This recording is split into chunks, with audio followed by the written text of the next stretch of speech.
Hello, hello. Welcome to my channel. My name is Emmy from Emmy Evolving. If this is your first time joining me, thank you for finding me. If this is not your first time, thank you for coming back. Feeling extra fresh today. So I'm going to be doing a reading for Pisces, Sun, Moon, Rising, and Venus. Also for your cross watchers. Also for those of us who find ourselves on this channel without any Piscean anything. You're probably an empath, and you're probably needing messages from your soul. First, how does my audio sound? How do I sound? Is audio okay? I had to quickly move all my stuff to a different room. So yeah. Oh my goodness. Hold on, guys. Oh my God. I didn't think to do this. I should have done this first. Okay. All right. Here goes. Let's get started. So Pisces. Is it echo? Damn. Am I extra loud? How about now? Is it still too loud? Should I talk more softly? Should I whisper? Oh, shoot. I don't know what I sound like because this is a completely different mic. All right. As long as y'all can hear me, that's perfectly fine, right? Okay. So, Pisces, empaths. We're going to go ahead and get some guidance because it just sounds and feels like there's foolery afoot. Okay? Some foolery afoot. While I get the cards ready, I just want to kind of tell you guys. Hold up.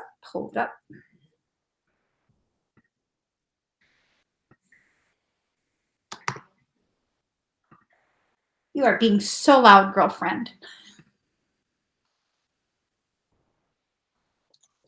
She's being so loud.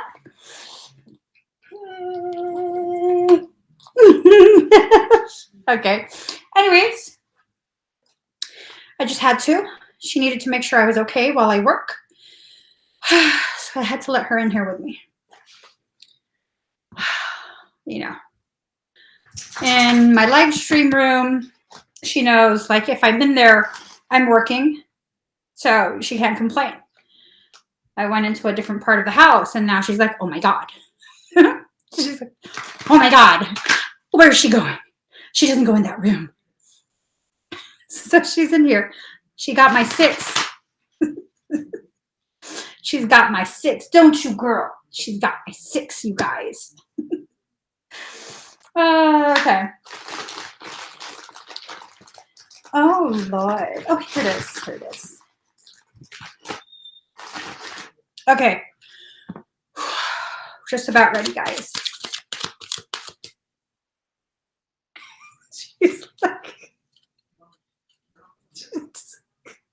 She's been watching the door to make sure no one comes in. Okay,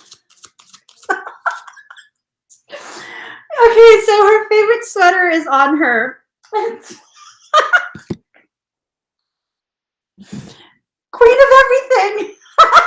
She's all dirty too. Oh, Lord. She just got to make sure, you know. She's got to secure her kingdom. Okay, let's for real start now. Okay.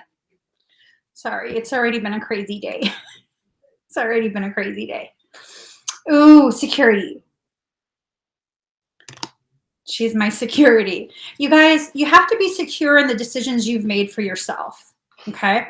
You have to.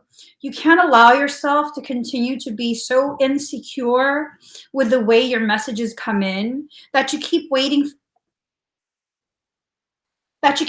for messages and signs to confirm what has already been confirmed. You know what I mean? If something's already been confirmed, why do you need additional confirmation for the confirmation of the confirmation? That's something that Pisceans and empaths have a tendency to do far too much. Far too much. We have to be secure in what we are being guided to do. And we have to be secure in the knowing that no matter what happens, we're going to be fine. We go through so much drama day in and day out. Like, how can you not be fine? I'm sure, you know, so it's already 1 p.m., 1:08. It's already 1:08 on a Monday. And how much caca have you already been through? Just in the couple hours that you've been awake, how much have you already dealt with? Okay. And you're getting through it, right? So there's no reason to think you're not going to get through everything. Okay. You get through everything. Just stop telling yourself you can't handle it. Don't make me come over there.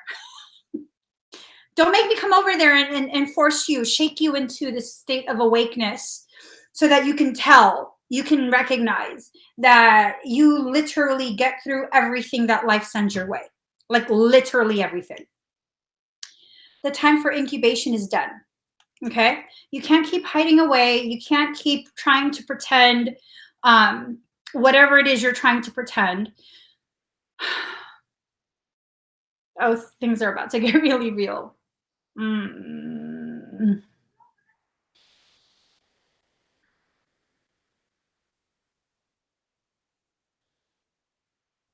Miss Joy, come here. Are we, is this like a solo thing, just me and you today? Are we allowing anyone else to give input? I mean, is it just me and you? Is it the mommy and me show? I think this is just going to be a mommy and me show right now.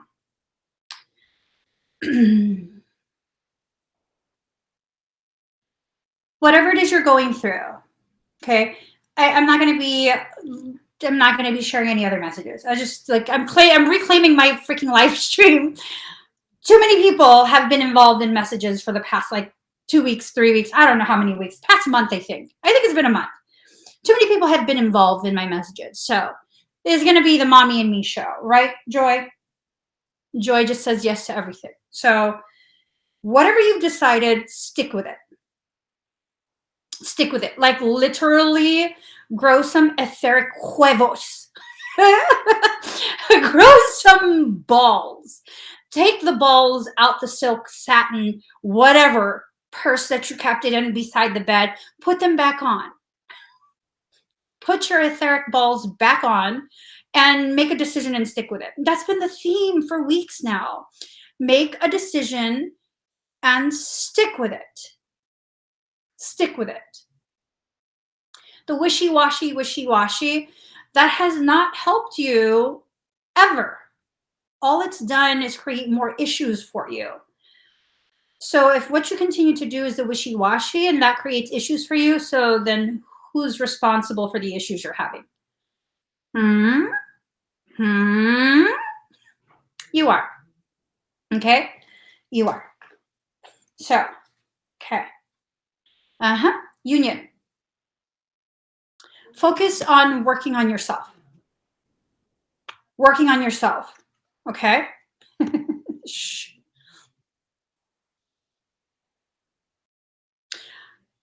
Focus on working on whatever it is you need to work on within yourself. Excuse me. Whatever lessons that you've been facing, you know,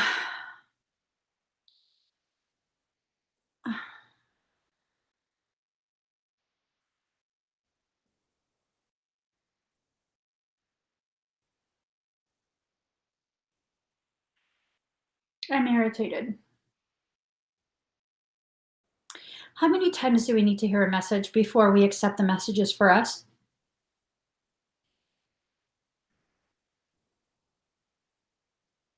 How many times?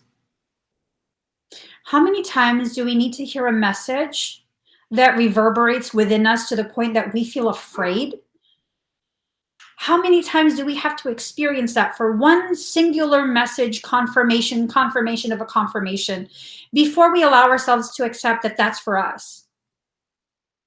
See, look, Joy's backing away. Look, she don't even want any part of this message. She's a typical Piscean. She's not a Piscean. She's not. She's a Cancerian. Cancer. Why? Okay. Ooh.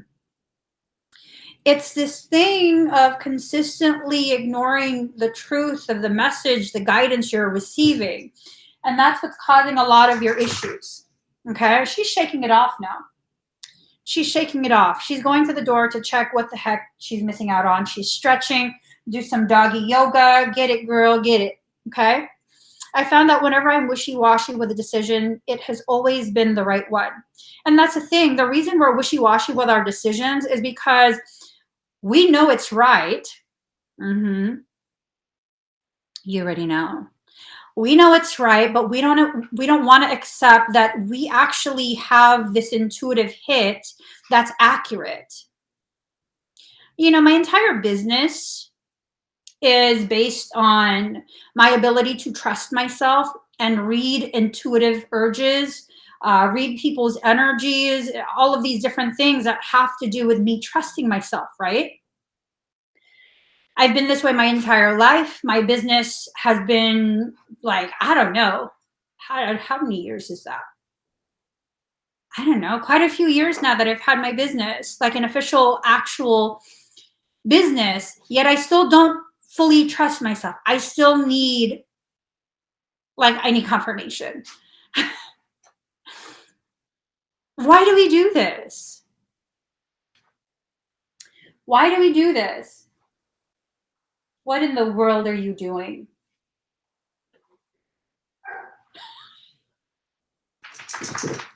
She's doing weird stuff.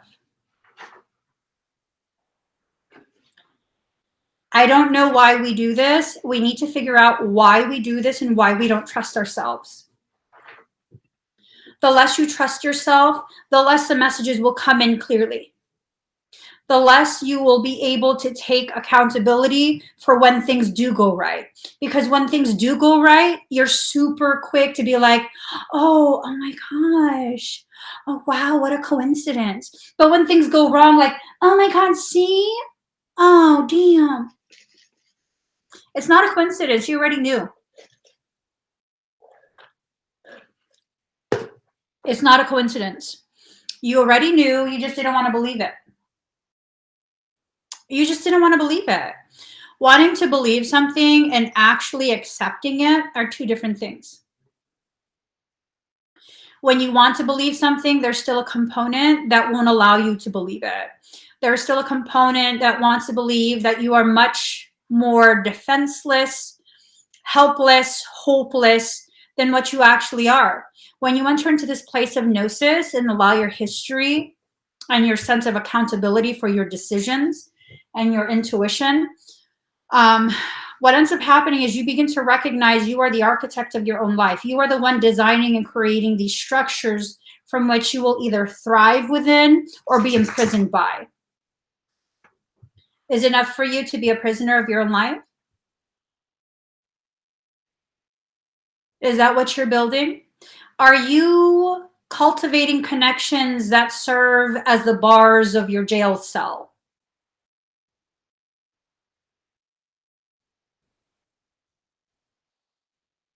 Like, really ask yourself this. You know, are all the connections that you have with other people simply serving as yet another bar that keeps you confined to this place of existence where other people are dictating to you who to be, how to be, where to be, when to be, how much to be? Ooh, yes, love this. Coco 33, help me to trust myself so much more. Even the most random seeming thoughts, images, messages, I can't express enough how much of a difference it's made in my life. And in case you guys don't know, Coco 33 is a system that I created.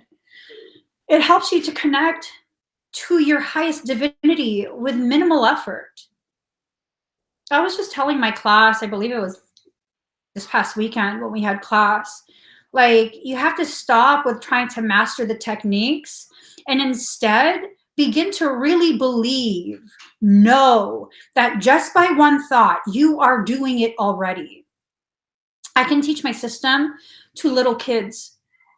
I can teach toddlers how to work energy, and they're badass. They are. Toddlers can grasp this very, very quickly. Why? Because they're so young that they most likely have not had enough time to be properly broken in by life. Yeah. They can see the truth and reality of how powerful they actually are. And it's the adults in their lives that spend so much time either outright or passive aggressively convincing them that they aren't as much as they know they are. Ain't that some ish? You can look up these children who are very profoundly gifted in the higher sensory perceptions and see how their adults have taught them, questioned them, gaslit them into believing they're just imagining things. Oh, that's weird. Don't say that. I recently saw this video. This mother was woken up at what time in the morning by her like 3-year-old, I want to say. Her 3-year-old came into her room, woke her up, was afraid, like just terrified, and said there's a monster in her closet. So she went over to her toddler's room, had her get back in bed, and looked through the whole closet, couldn't find anything, closed the door, and said there was nothing there. And then she realized her daughter was ridiculously terrified. The closet door opened on its own. And then her 3-year-old told her the monster's standing beside you.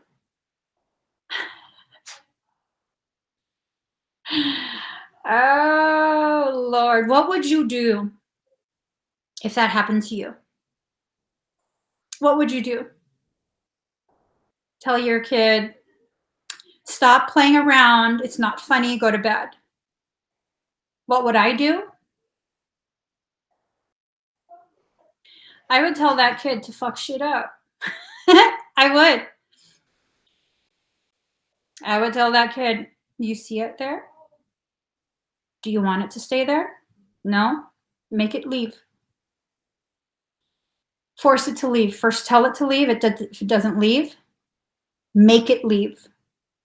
And then I would teach them how to force it to leave. You know what that teaches a child? Your space means your control. I've helped many, many children who suffer from night terrors overcome their night terrors.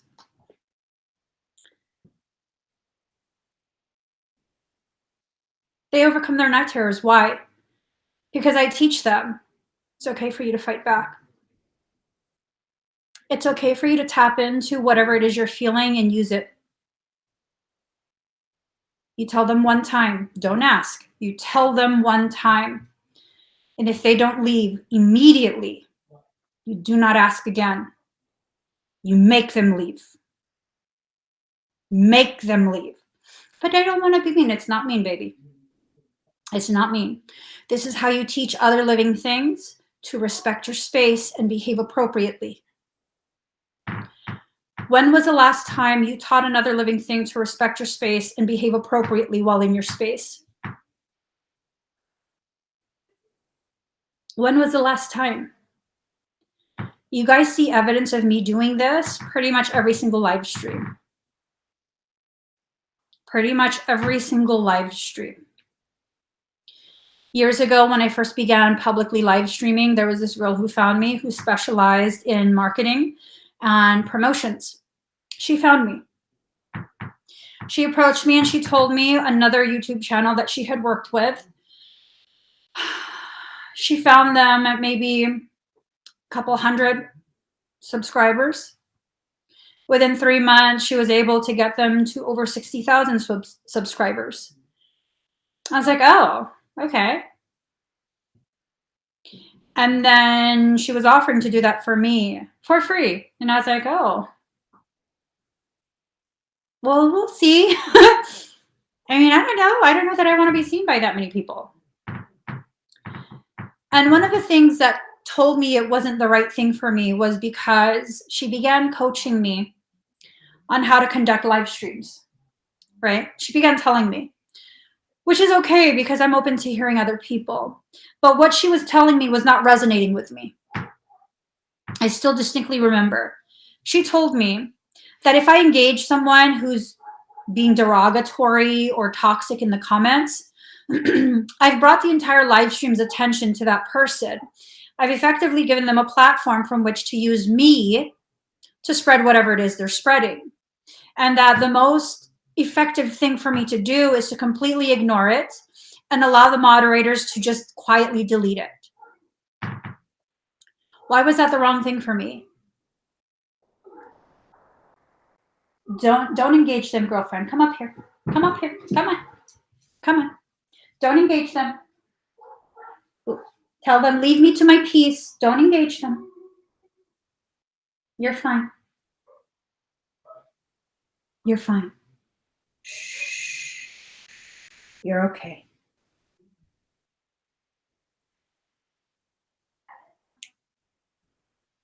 Okay. Why was it wrong in my mind, in my eyes? Because that doesn't cultivate the environment that I'm trying to create. I'll correct you in my space. I'm not just some show, and I need to, for the benefit of the show and the expansion of my audience, allow those type of people to remain in the audience. Because from an analytics point of view, if I allow that person to continue commenting whatever they want to comment in my live stream, it technically will boost my algorithms. More engagement. And the longer I allow them to remain engaged in my live stream, that boosts my numbers because it's the length of watching that YouTube also counts. I don't care.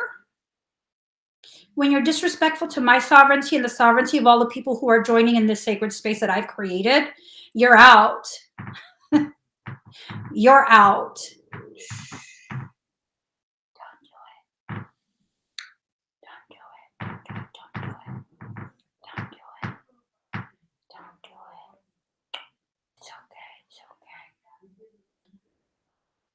She's like, she can't say anything. But that's what happens. When we allow people to treat us however they want, then they begin to think they can treat us however they want. This space is not a regular live stream space. I'm inviting you into my sacred space. You will conduct yourself with a bare minimum level of respect, dignity, or you're out. Why do you think it's such an amazing space to share together? Because we don't tolerate any of that. Why do you think you feel so safe, so accepted in this space? Because we don't tolerate any of that. Zero tolerance for any of that. You don't have to simply tolerate people. You have to believe them when they show you who they are. Believe them the first time they show you. And if you're a typical Piscean empath, believe them the second and third time they confirm for you who they actually are. Don't go based on what they're saying. Base it on what you feel and the way their actions illustrate for you the validity of what you're feeling. Respect. You have to exist within a space of respect. You have to have that self-respect. If you've never been hurtful or harmful to people, like intentionally hurtful or harmful, why do you need to keep apologizing and living in a way that seems as though you're consistently hurtful and harmful intentionally? Now, I was talking to Michael this morning between stuff. Let me just find it really quick. You had me write it down. Okay, here goes.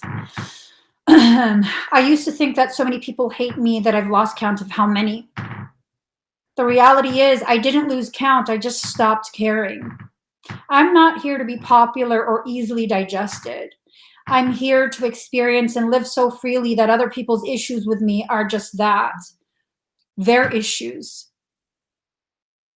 For those who live in such a pure state where you just want to help, you just want to be there for people, you want to help people in their healing process, we live in a world where that's offensive. Yeah, because it's a very ego-based world. Sometimes when you point out to someone that, you know, this is what you're observing, they take it as like you're being hypercritical, you're being judgmental, you're being this or that. Now, granted, we shouldn't be giving advice or sharing observations unless we're asked or invited to, right? We want to respect people's ability to decide things for themselves.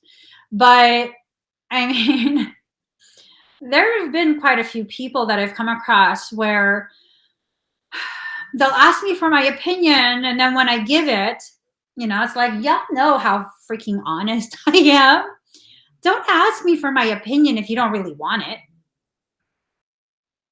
You know, or like they'll get an expedite for a scan, a bio scan, and then they don't want to hear what I had to say. Well, then, you know, you really should not have bought a scan.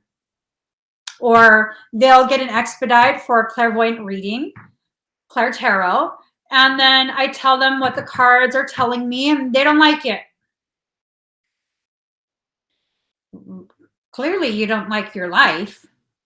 You know, that's why you're trying to get information from me to better your life.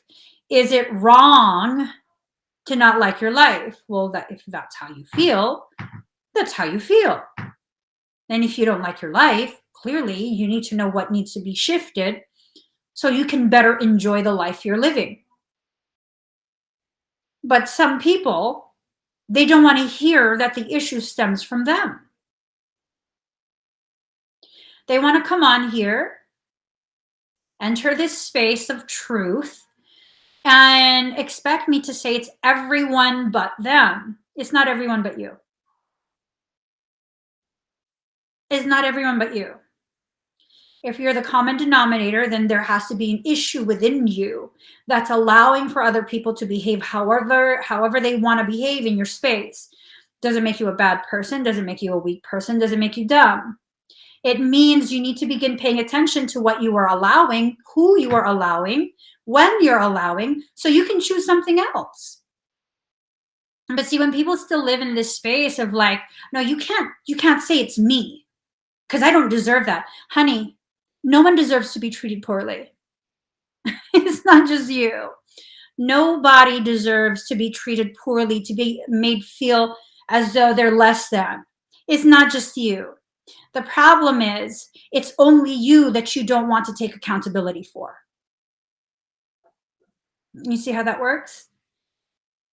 If you don't want to take accountability for yourself in your life, then, you know, you can't expect other people to take accountability either. That's the thing. That's how I get people to hold themselves accountable for what they do to me. If I can hold myself accountable, honey, you're going to have to as well. It's not a blame game. It's about accountability. Accountability is different than blaming.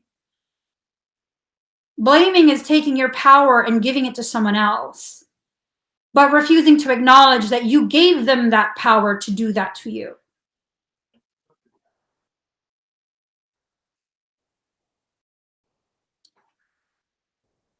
What's wrong? Hold on.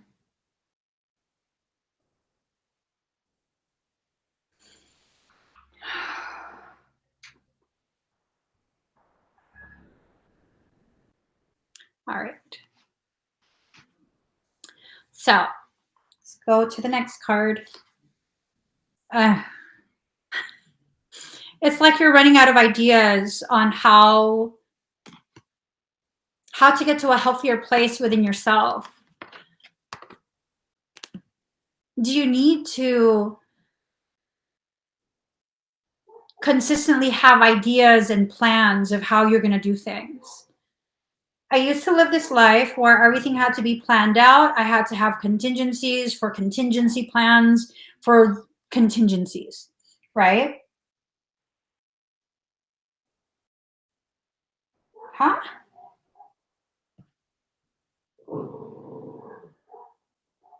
Sorry, guys. Hey, what are you talking about? I'm live.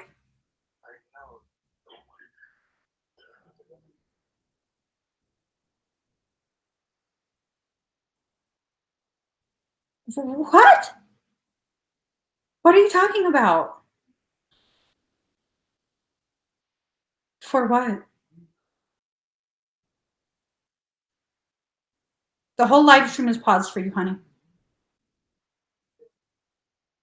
What are you talking about?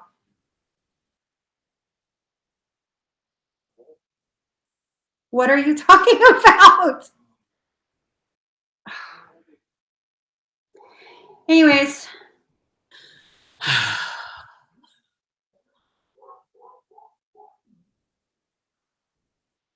The energy of today is like agitated. The property down the road, the dog keeps barking. Joy's over here irritated. I think she's picking up on me. I'm agitated. Everybody agitated. It's something in the air. A lot of agitation in the air. Do you need to always have an idea of what's going on, or could you just allow yourself to flow? Can you just allow yourself to flow with whatever it is that life is bringing to you? You know?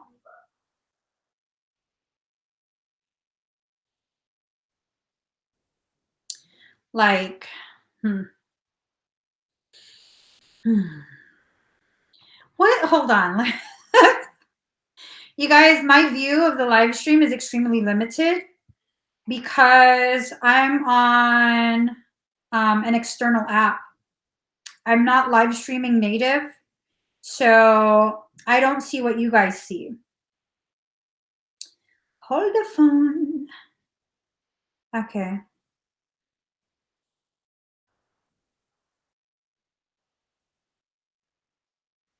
Hmm. Okay. So, homecoming. It's coming back home. This like attempt to work something out, to allow yourself to take one last chance. I mean, I don't know. I'm pissy today, is what it is. I had to take off one of my several socks. I had to take off one of my socks. I feel, and it might not be the best to advise anyone on anything like this, simply because I'm so like staunch in what I personally believe, you know?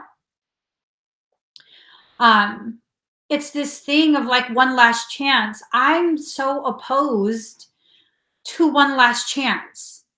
Like, make a decision and stick with it. Make a decision and stick with it. If it hasn't been compatible for a very long time, what is this one last chance stuff? One last chance for them to be someone other than who they are? You know, it's kind of just like one last chance for what? For what? Because if you're doing this one last chance thing, it's like either you're compromising who you are in order to make room for who they are, or you're asking them to change who they are to be more palatable for you. I'm just all about like Be who you are. I'm going to be who I am. If it's compatible, it's compatible. If it's not, it's not. See, I didn't read the comments. That's why I don't know. Let me go back and look. Let me go back and look. Was I wrong? I don't even know what you're talking about. That's why you're frustrating me. Look, it's right there. This man is sticking his arm up to here through the door. I'm looking. I'm going back to look at the comments. Right on it, bro. Look, so many times. What? Here, look. Listen, I trust you. Isa. So if you felt that someone had to go, time, then they have to go. Yeah, what? I can't see what you're holding. Look. I know you're not whistling at me. Oh, Open the whole door. They can't see me, right? No, you're disrupting me. He's army crawling. He's army crawling on the floor. Okay, fine, show me. Dude, first comment. It's like, it's bugging, bro. That's the one I saw. You can't see that. I think she was misunderstood. I don't. Okay. I mean, why say that? I think she was misunderstood and it was taken out of context. There's no LOLs. If you guys are gonna write something that's questionable, you know, that might be received in a questionable way, right? Please put a laughing emoji or like LOL so that so that he knows. We know. We ain't that tripping. He army crawled up in here, you guys.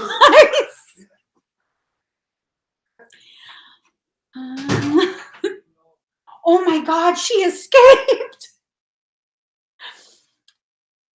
Joy escaped. She took off. She ain't about that life. Is it gonna be okay? All right, is it gonna be okay? So, ooh, you're not remembering the messages you've been receiving from your ancestors, okay? I'm really kind of just feeling like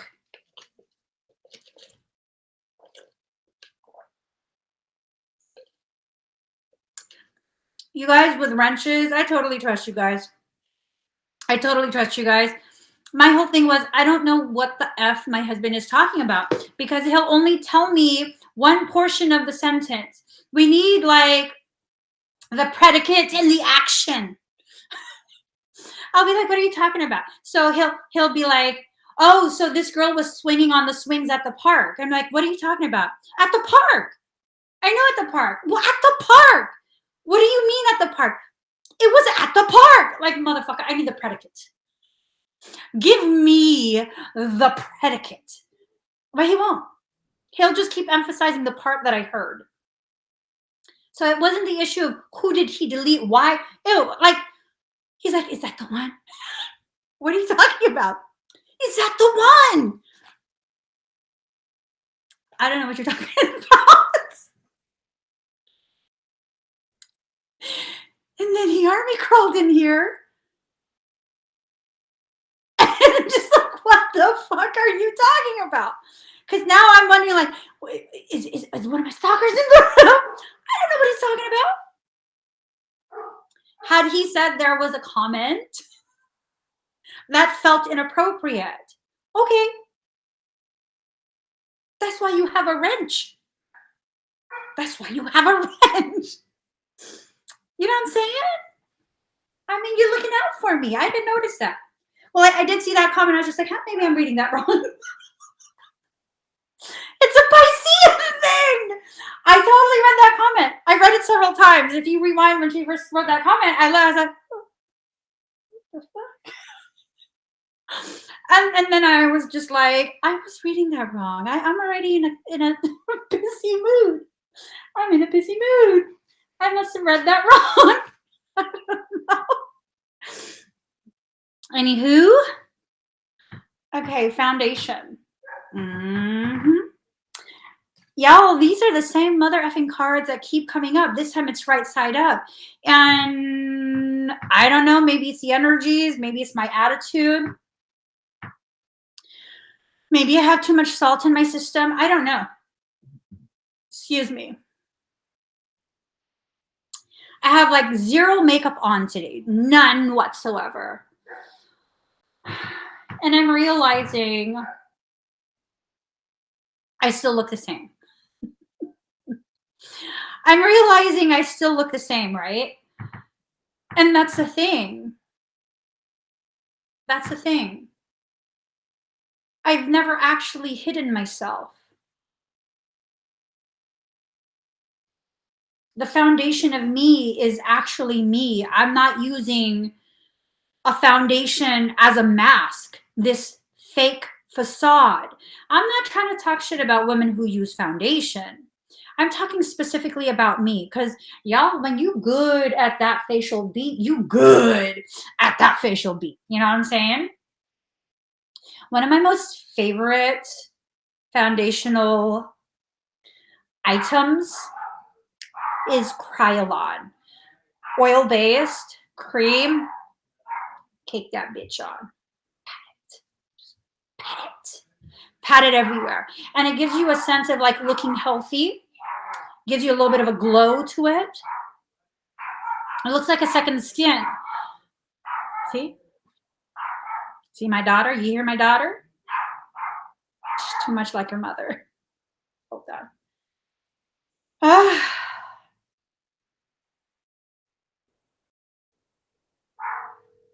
The energies are very intense today.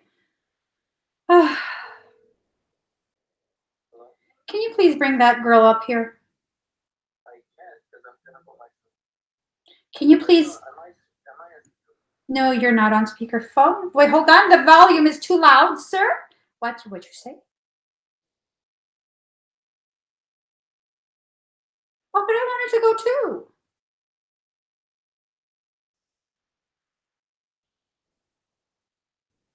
Okay. Bye.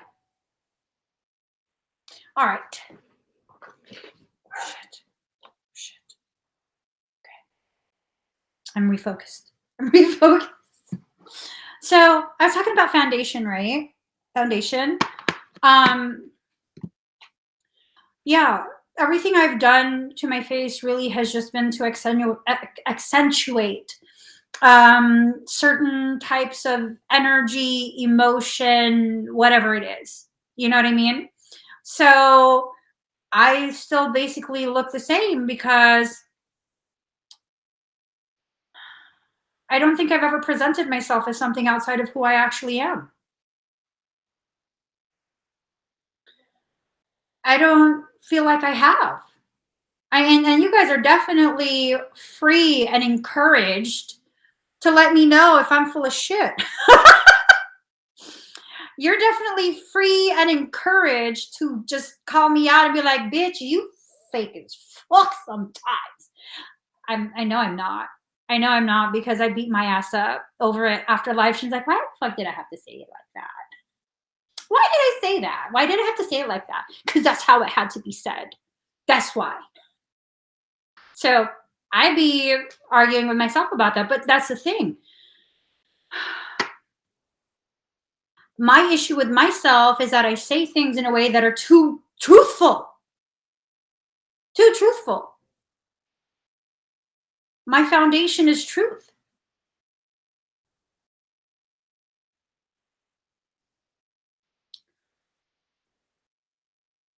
You really should not talk to yourself like that.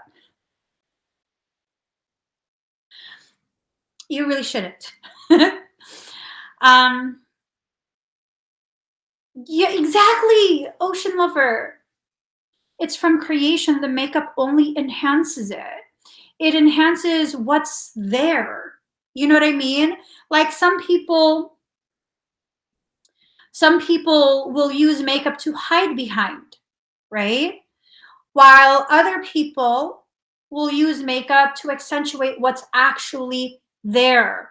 If you're going to be using something to alter who you are, alter yourself in such a way that accentuates the most beautiful parts of you. I don't feel like the most beautiful part of me is my face. I really don't. I really don't. Aesthetics is the last thing that I'm considering when I think about all of these beautiful things about myself. My courage in that softness, the type of bravery that I found to be vulnerable in front of other people, my ability to become just very hard and just like badass when people need me to be, my ability to continue loving despite what happens. Those are some really beautiful things.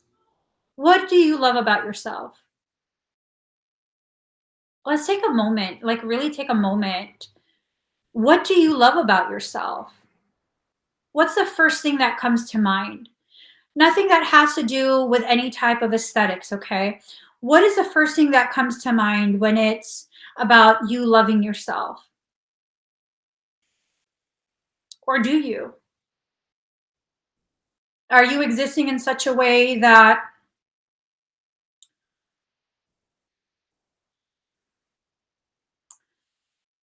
you feel so dissatisfied with who you are?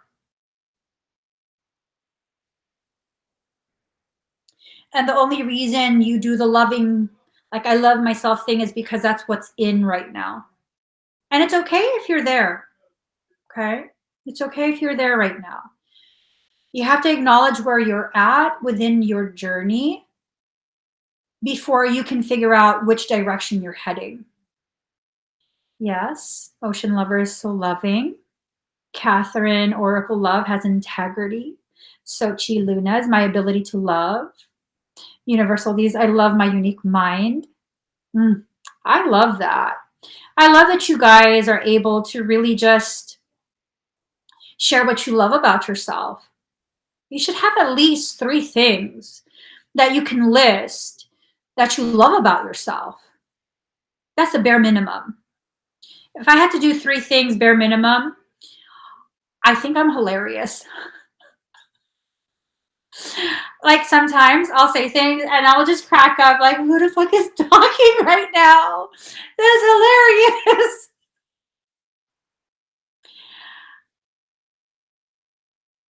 I love that I'm finally becoming just who I am. And I love that I'm letting go of any fear or shame or guilt about who that is. It's a very beautiful thing. That's a very beautiful thing. We don't know what's happening until we acknowledge what's actually happening. That magic is still upside down. That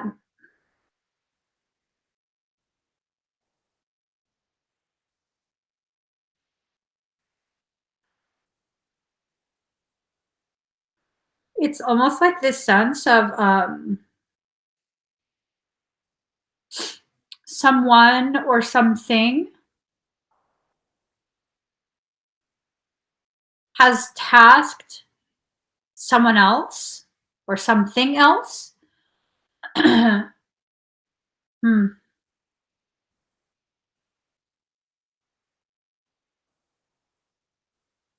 someone doing like magic on you?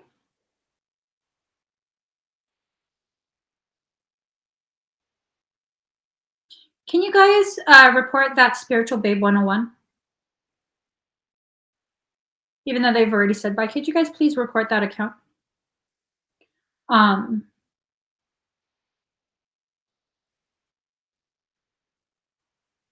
it's almost like this sense of like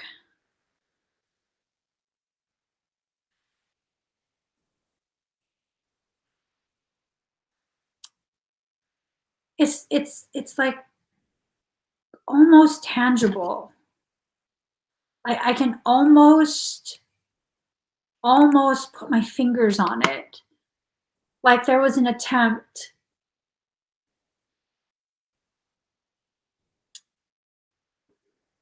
Is this why you're kind of like flip-flopping back and forth?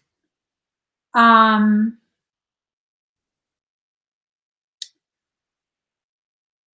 Hold on. Hello? I'm in the room live streaming. Okay, bye.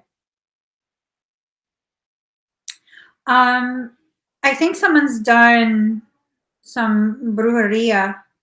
Brujeria. That's the sense that I get, that someone did something.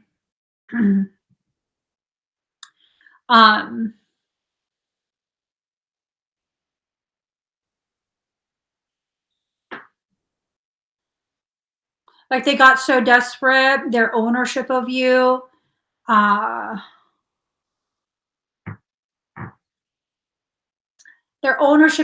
like halted their logic.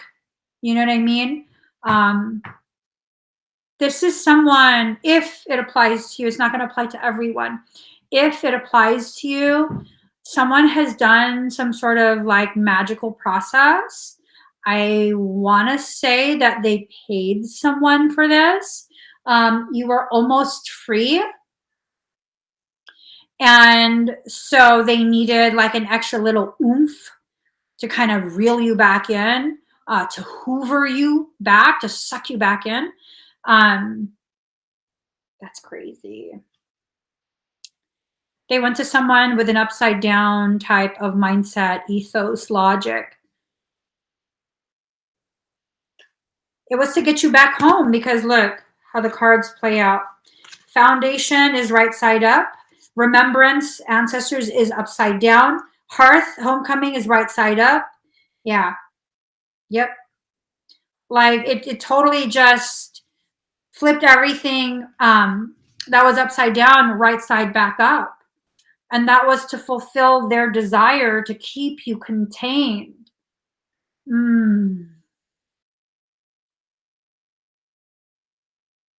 Yeah, I mean, I'm going to be really blunt. Whether you stay or whether you go, that's up to you. Really. Whether you stay or go, it's completely up to you. You got to make a decision for yourself and stick with it. If you want to stay, then stay, but quit watching videos to see if it was the right thing to stay. If you're needing to keep watching videos to see if it was the right, you know, for a damn hell that you weren't supposed to stay. Write it out. Write it out. For real. Write it out. You wanted to see, you needed to see, so see. Live through it. I don't know if people want to be like, oh no, it's gonna I don't know how it's gonna turn out. If you're in an environment where you've been treated poorly, where your ability to be yourself has been so compromised, and then you choose to stay in that environment, nothing's going to change. That's the environment that you're in. Staying is not going to make whoever's doing this to you become a whole person again. So you're going to go through another cycle and it's going to go right back to what it was. And then you're going to come back here and try and empower yourself by what I say. And hopefully that next time is going to be the last time. But I don't know, the moment you begin getting honest with yourself about why you're there, it's the moment you begin to either empower yourself with the truth of what you need and whether that need is being met or not, or that's the moment you then decide to make more excuses for what's happening and your dissatisfaction with the life that you're living with whoever you're living with. It is your life. It is your life. You live your life how you want to live your life. It's perfectly fine. Live your life the way you decide. And that's all I'm concerned about. You making your decisions. Okay? It's not my job to try and convince you to stay, to go, or any of that. It's just not. Marlene over here. I mean,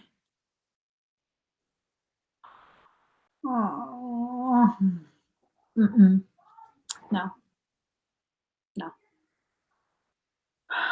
That's the message that I am sticking to.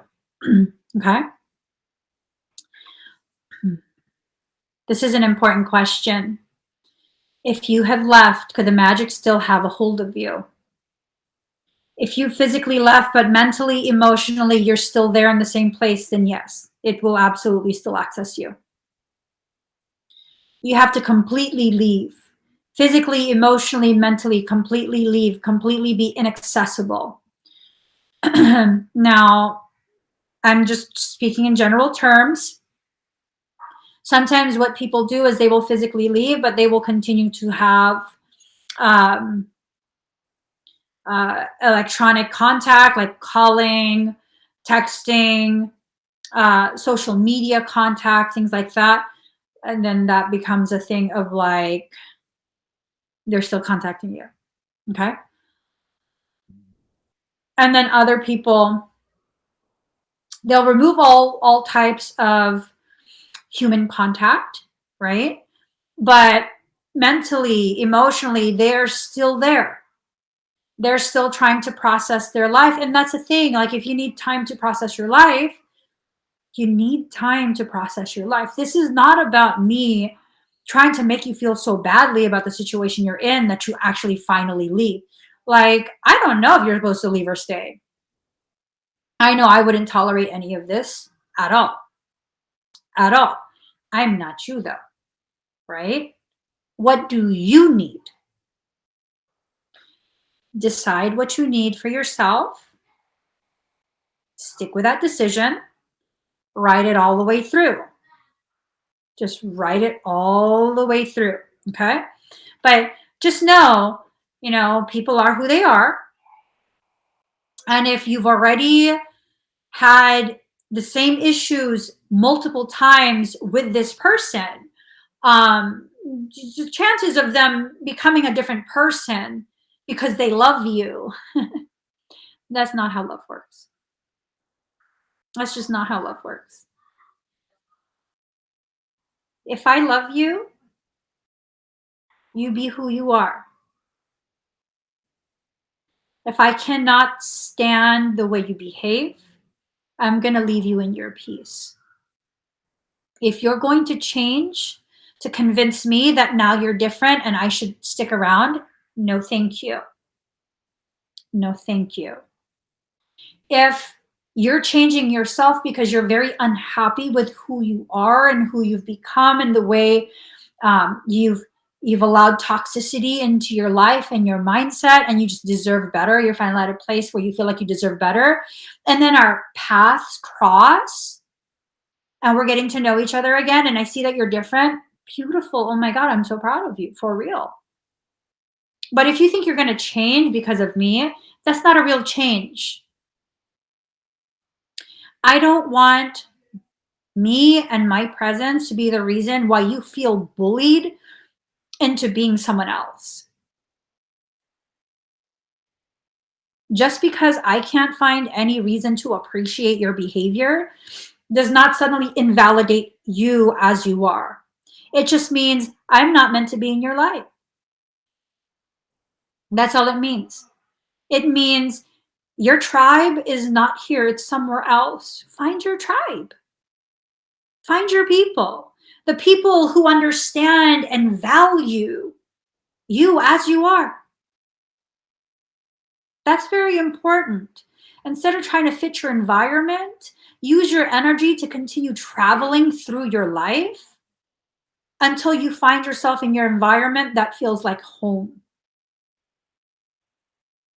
It's not about trying to fit in because this place seems cool. Cool to who? Cool to who? In some circles, me and all of you are crazy. You know that, right?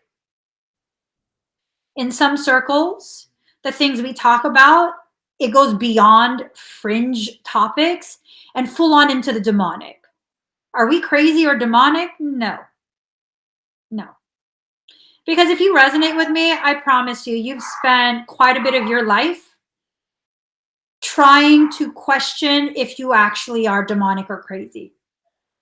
Yeah. See, here's the thing. Demonic and crazy people, they don't question it. They don't question it. It's everyone else that's the issue.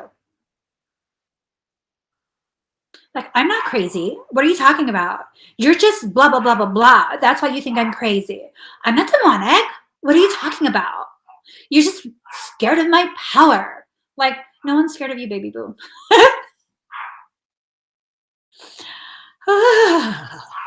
You know, you guys probably resonate with me because you see me questioning, you see me processing, and it makes you feel normal because you are a divergent type of normal, but normal nonetheless. It's a divergent type of normal. Joy. Exactly. We not crazy. Our reality just different than theirs.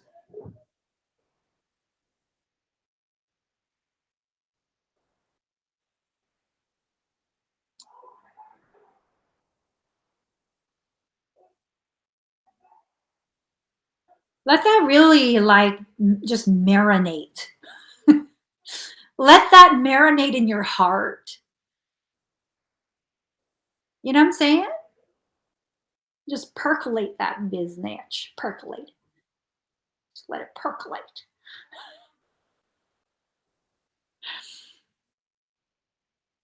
Percolated coffee is, I'm just saying. When we allow ourselves to begin recognizing the ways in which society at large has gaslit us into invalidating our own reality. I'm just saying. I'm about to sedate the neighbor's dog. I'm not. Dog's tripping about something. That's hecka far too. I don't know if you guys can hear it. That dog's hecka far.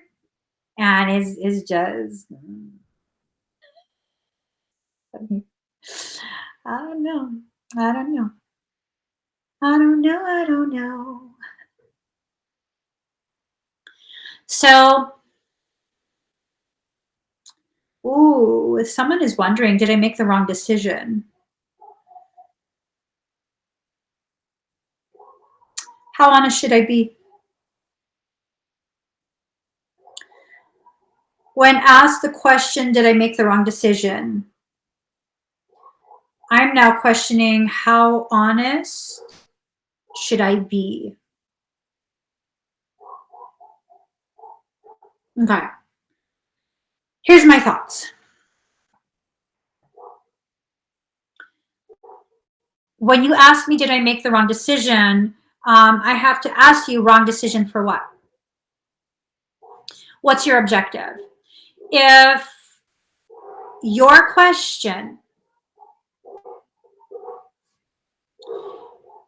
has to do, or your decision has to do with an experience that has a decrease in struggle and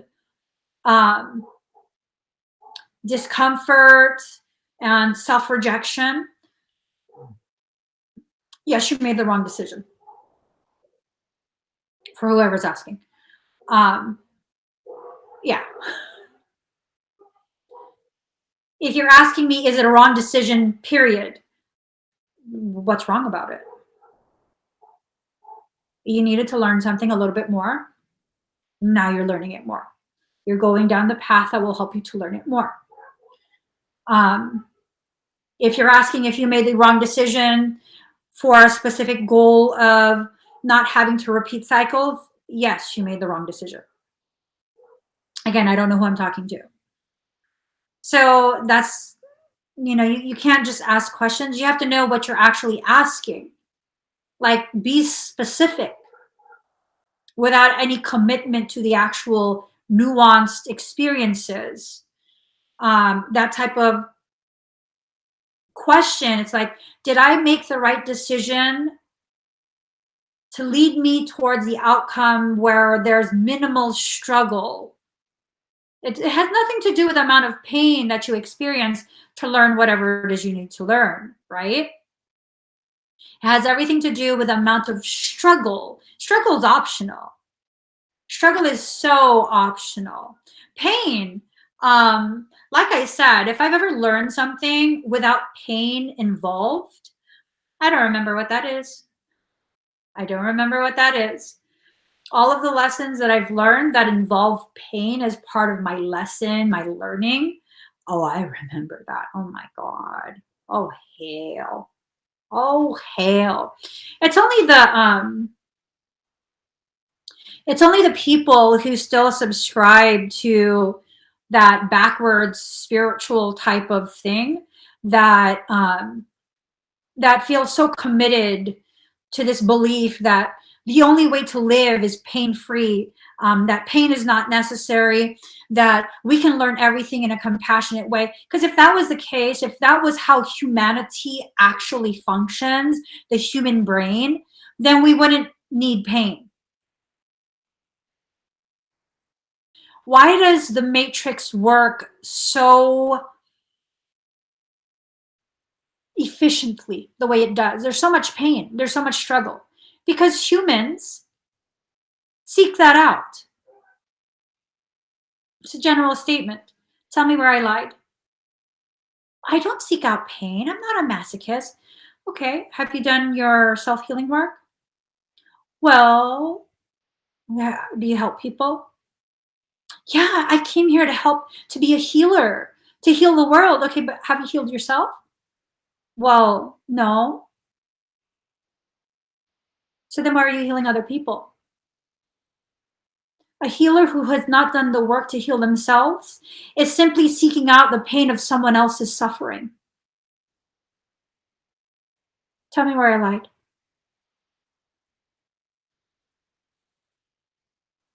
We tell ourselves all these excuses. As empaths, we tell ourselves all these excuses. The reality is, for majority of the people, when I say majority, I say pretty much everybody, but I'm leaving some little wiggle room for maybe someone who this doesn't apply to, then I just haven't met them yet. Every single empath that I have come across or worked with, that desire to heal is a desire to get a hit of that pain. We're addicted to pain. We're addicted to pain. We're addicted to the suffering, either our suffering or the witnessing of other people suffering. So then what's that about? Is that a bad thing, or do we just need to recognize that this very thing that we keep seeking out in other people was never meant to be like we're trying to heal other people, but we are looking for mirrors of ourselves and the way that we suffer within our journey, so that we can begin figuring out how to self-heal by way of proxy. Because we're not so emotionally invested in someone else's suffering. I mean, we feel it, don't get me wrong, we feel it. But because we're not emotionally invested in that, we can begin observing and implementing solutions that might possibly work for us.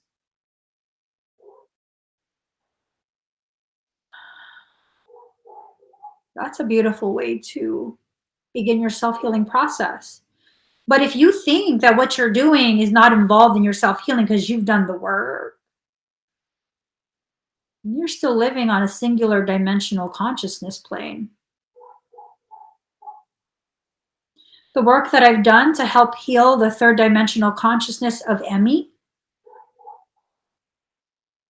that's not the same work I'm doing to begin healing the dimensional consciousness of the parts of me that came before Emmy. And that's not the same type of healing that I need to do for a higher level of me, for my avatar. Then a couple levels up for my Rishik self. And a couple levels above that, I mean, really though, There's so many different layers and levels of you and who you are. You think just because you've completed that bottom rung level, you've done the work. This work continues for the rest of your life. This is a lifelong journey. Someone once was arguing with me, right?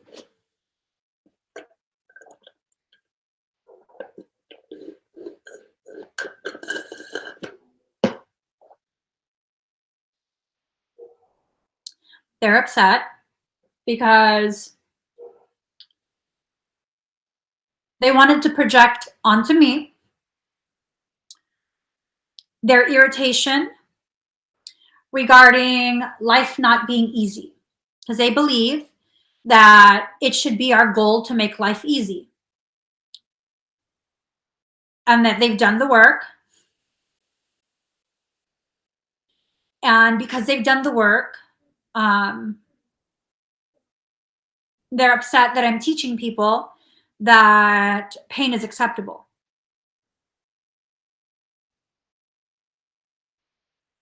Okay.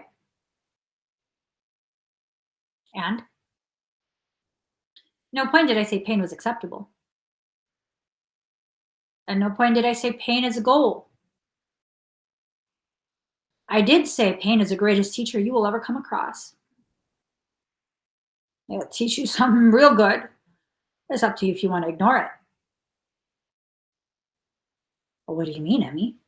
Well, your parent tells you don't touch the stove. You're a child. Your parent tells you don't touch the stove. You don't care because you're not going to hurt yourself, right? You touched the stove. You got burned.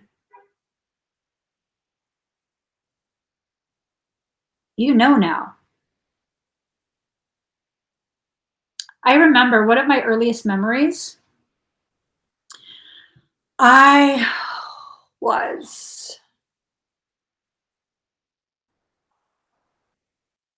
want to say I was about 18 months, 2 years old. I distinctly remember sitting in a village like hut type of structure, almost like a shack. It was stamped earth. It was like compacted earth. And they made soup. I had this like thing with soup when I was little. I was still living in abroad. And someone made me soup, my favorite type of soup. So I remember seeing the fire inside this structure. It's like a small fire that they used to cook. And they told me to wait. I'm a little piglet about food. I'm a little piglet about food, okay? I was until that point. This is the very reason why I don't like my food hot. But if I have to eat it hot, then I have to eat it hot. They told me to wait. I could not wait because I had to be Miss Independent. And so what did I do? I accidentally tilted the bowl. I was reaching for something and my chest tilted the bowl. This is boiling hot soup. Ran all down my chest. Right at the center of my sternum, I got like I want to say that's like between a 2nd and 3rd degree burn. I remember recovering from that. I still have the scar. I'm not going to show you guys, but I still have the scar. It's in between my boobies. I still have the scar. And for a long time, for a very long time, I used to think that was a bad dream that I would have. Because I'd still have it for most of my childhood. I would have that dream every once in a while. And it would be this recurring visual. I would feel like, shh. Ah! I got so burned. It was so bad. And it was a recurring dream that I would have here and there, especially when I would get stressed out. And then a few years ago, early 2000s, we went back to the Philippines as a family for the first time since we immigrated. And that property was gone. My mom had a house custom built there. Her and her brother, they custom built this huge house. And as soon as we arrived, this house was freshly built. Okay. As soon as we arrived, I was like, oh, I got scared. And I was like, oh my God, what's wrong with me? I'm just being emo. I'm just being so emo. And then I remember I was upstairs in like this great room area in the new house. And I don't know what happened, but I got pulled out of my body, and then it was like the whole room just went like that. Then I was in that hut again, and I was like, it was a 2-part hut. It was a 2-part hut. It was a 2-part shack. And they were joined together. I was burned here. This is where I got burned. And I had to ask one of the relatives that still lives there, who was present, you know, when I was a child. And like, oh, you remember that? Yeah, you were a stupid little shit. I was like, I got burned, and they, yeah, you don't want to listen to anybody. I was like, oh my God, why did you say that to me? Because you never listen to anybody. You always have to do it your way. But I was cute, right? Yeah, no. He said because I was being a stupid little shit. I was like, what the fuck? Okay. Thanks. Yeah. But you best believe I learned to be careful with soup after that. I learned to wait after that. Hell yeah. Hell yeah, I learned. I learned through firsthand experience the possible effects that you live through after causations that you choose. How many of us have learned through causation and effect? How many of us? Oh, I also remember I was like 3.5 and I was crawling on the floor, messing around. And my mom told me to quit crawling around because she was ironing something on the ironing board. And she totally told me to stop. I didn't want to hear nothing. So I was hiding under the ironing board. She's like, get out from under there. You're gonna get hurt. You can't tell me nothing though. And then I went to grab the ironing board from the bottom to stand up. She left the room for a second. And so I accidentally grabbed the cord and the iron fell on my head. Thank God it fell on me sideways because probably would have burned my face. We have to learn through firsthand experience. I found, yes. That's what I was about to say. Natural consequences are stronger lessons. I found that for empaths of a certain degree of sensitivity, it's just not enough for someone to tell you. You have to live through it. This is something that's just non-negotiable. It's like you have to live through something so you understand the gravity of it. There was something that I saved. Hold on. A lot of people are coming back lately. Yeah. I don't know. Okay, let me see. I gotta hold on. It's important. Let me. Okay. Let's see. Where is it? What was I talking about? Shit. Oh my God.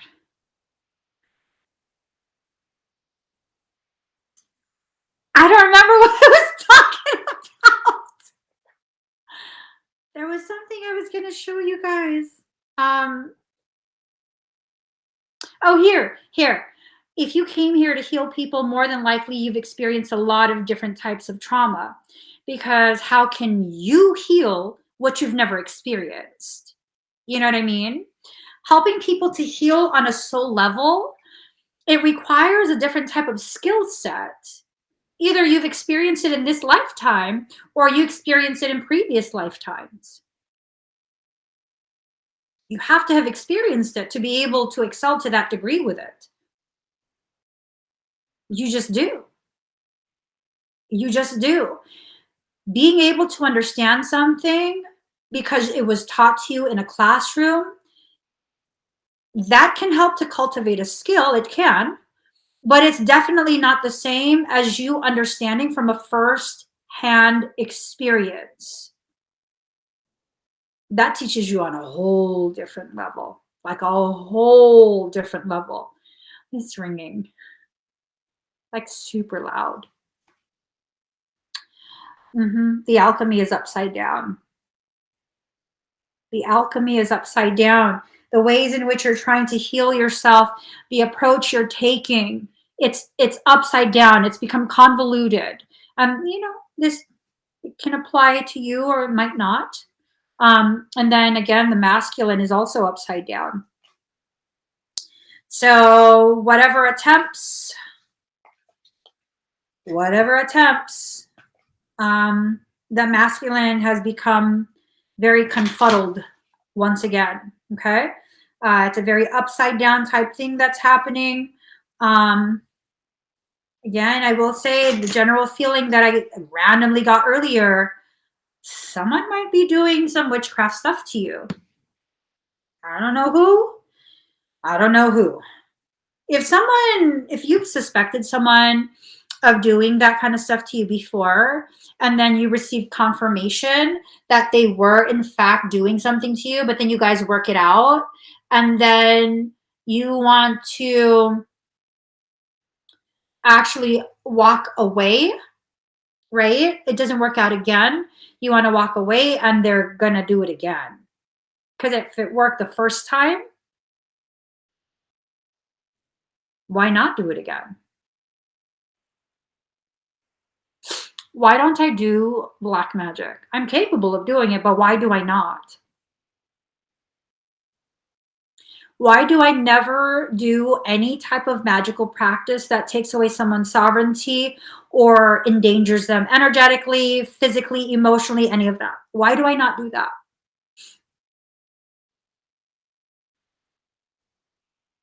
What if it works? I'm about efficiency. What if it works and I become addicted to that kind of power? I've had struggles with power in previous lives. What if it works? I'm not afraid of consequences. I'm afraid of who I become after I do something like that. Who will I become? Will I be proud of who I am? Now, I've had plenty of people tell me that, oh, I should retaliate and this and that, and it's only fair, and that's what they deserve because they did this, this, and this to you. And I'm just here like, who will I become? I want my existence to add to the healing, not to further amplify the pain that already exists in this world. I don't want to choose that.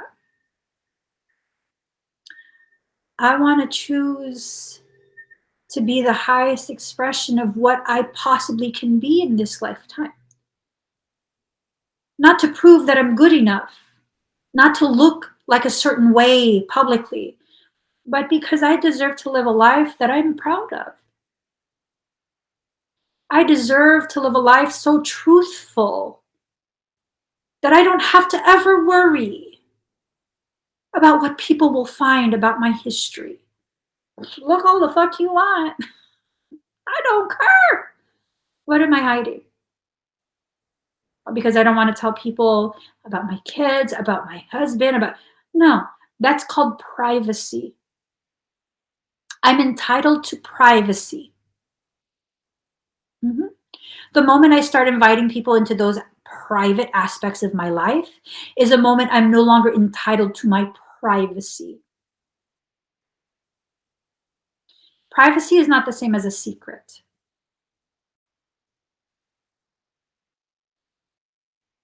If you had the power to take on the sins of others when you were a child, you have the power as an adult to release those sins because they're no longer yours. They were never yours to begin with. If you have the power to go left, that means you also have the power to go right. If you have the power to go up, that means you also have the power to go down. If you have the power to choose things to destroy your life, then that means you have the power to choose things that will rebuild that life. We can't think in a lopsided way. We can't live in a lopsided way. For any of you who took upon yourselves the sins of others as a child, as a young adult, as a full-grown adult, leave that shit on the side of the road. It's not yours. Stop carrying it. It's not yours. Stop carrying it. I've learned a long time ago, unless I did it intentionally with malicious intent, I don't have to feel guilty or bad. I probably will, but I don't have to. And at some point, I will have done enough introspection that I can finally let that go. And I'm not going to beat myself up for not having let it go yet. I'm not going to tell myself that I'm a bad person and I'm not taking accountability just because I'm still holding on to it. No, I'm in whatever process I'm in, and I respect exactly where I'm at because this is where I need to be, considering the things that I'm considering. This is valid for me. Not because someone else validated it, but because I say this is valid for me. When was the last time you took your power back and made decisions like that for yourself? Do you know what level of personal power you need to be existing at to be able to do that? So much easier said than done. And I don't mean just saying these things, right? I mean actually living it, embodying it, emanating it. When was the last time you emitted the type of frequency that you wanted to, rather than just being something reflecting the environment? I'm not just reflective, I'm also a projector. I know how to project. There's been plenty of situations where, because we traveled so much and we were in areas that we weren't too familiar with the way the area is, this is the very reason I only really like to be in counties that support my constitutional right to open carry. There's been multiple situations where I did not brandish, but I was preparing to. I was preparing to. Not because someone else was, cursing at me, or no, because I really, truly, genuinely believed my family's life was being threatened. There's a story that I shared in the past where we were in this one place and we were doing laundry. We were at a laundromat doing laundry because we were getting ready to leave the area. My husband and I had our two youngest toddlers with us. They're the two youngest. All the other kids were still where we were staying. And my husband was outside of our vehicle. He was speaking to me, and the toddlers were running around him outside the vehicle. It was a sliding side door, as in the second row. And a large group of maybe 20 teens, young 20s, came walking up. And one of the biggest guys there said to my husband from across the parking lot, "Nice shoes. What size are they?"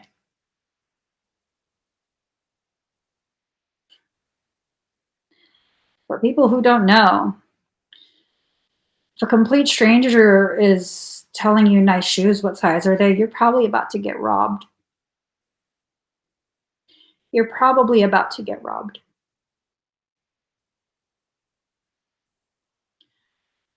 So, yeah. And my husband is like, what the F you say to me? It's like, put the kids in the car. Immediately put the kids in the car. And I loaded one in the chamber. I'm a projector. I know how to project energy. So did I rob someone of their sovereign right to choose whether or not to rob my husband in front of me and my children? No, I projected an energy. Please don't make me hurt you. I don't want to hurt anyone. I don't want to. It's going to traumatize my children and me. Please don't make me hurt you. Choose to walk away. But I was ready. I was ready to go to jail for my family. If that's what it takes to protect I will. Absolutely. No questions. No questions. And as soon as I projected that type of energy, despite not knowing what's going on, everyone in that group, hey man, come on, let's go. I was like, oh no, I'm just asking. Yeah. And they left. There was no issue. Take the mag out, take it out of the chamber, put it away. Lock it back up, put it away. Avoided something really ugly, perfect. Just put it away. I don't say that to brag. I say that because I know I projected an energy that said no violence here. I'm not going to give permission for violence to occur here. I'm not going to. But I will still respect your sovereign right to choose. But I will let your soul know your violence will be met with my violence. And I can be much more violent than you. Don't want that. Choose something else, please. Sometimes that's all you need to do. Remind another soul there are other options. Choose a different option. Choose a different option. To date, I've never had to actually point my weapon at anyone. That doesn't make me feel badass. Come on now. If I have to start doing something like that, and this guy didn't know I was in the vehicle. He did not know I was in the vehicle. He did not know what I was doing. He never saw me. He never saw me. So no, it was not an intimidation thing. It was a projection of energy. Do I have to know exactly what's going on? No, I felt it. That intuitive hit, I felt it. As soon as I heard that, what size are your shoes? Oh, I'm unlocking the box. I'm unlocking the box. I'm loading it. Get the kids in the car. This is not what I want, but I understand I cannot control other people. I can request. I can make a genuine request from your soul. Please, do not allow for the option of violence to occur here right now, today. Please, insert a different option. I don't want to have this shared experience with you. Every single time I've done that, we have not experienced a shared moment of violence with anyone. I have never had to actually draw my weapon and point it at someone. Thank God. Thank God. I'm of the mindset by the time I'm actually pointing at you, I've already decided to probably put you down. That's how I was trained. I'm not going to point it at you until I've decided to put you down.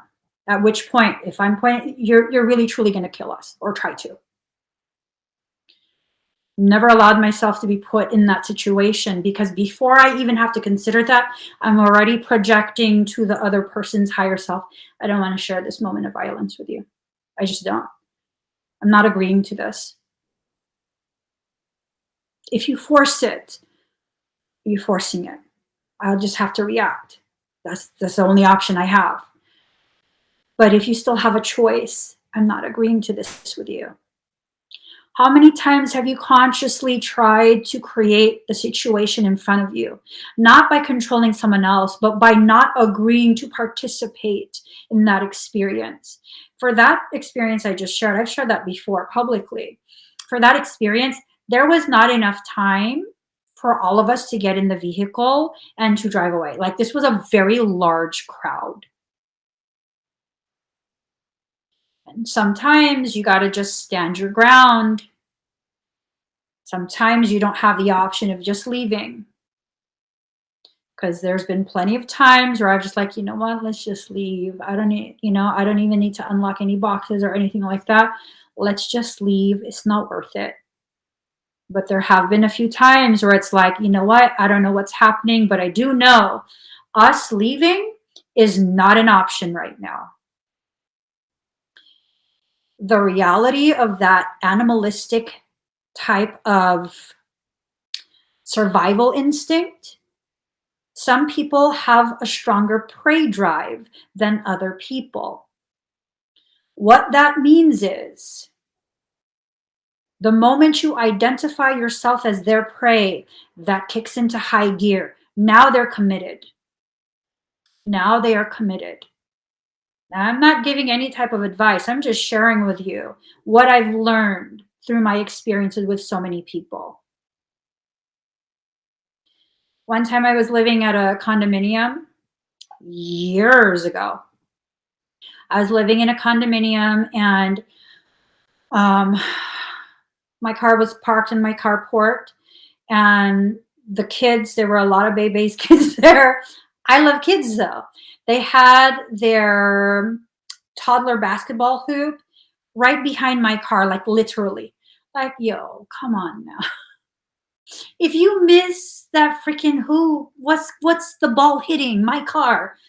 But I wasn't even tripping about that. I was just like, I need to leave. So, and I didn't want to touch their stuff. I said, hey, do you think you can move your basketball hoop? Because I got it back out. I don't want to hit it.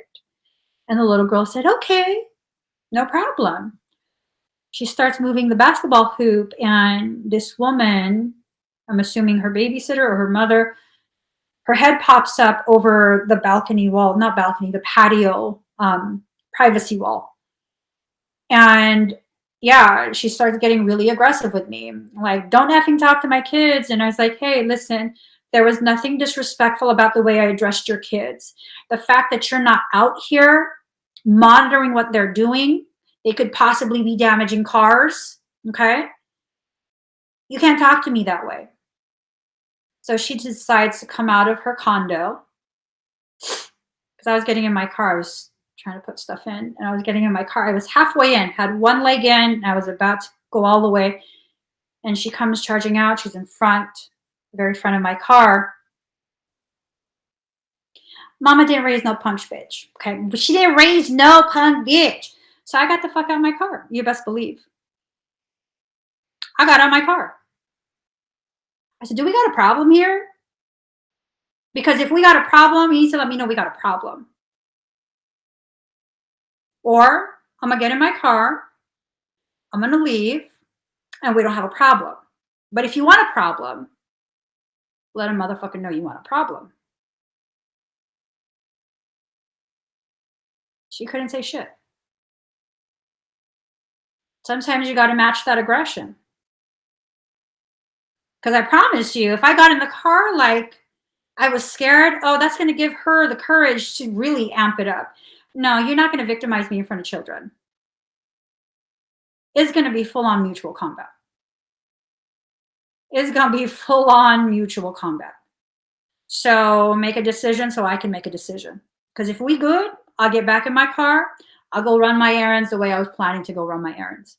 If we not good, Let's handle it right here, right now, because I'm not going to park my car here again, have you mess up my car, and then we're really going to have a problem. We didn't have a problem. We didn't need to have a problem.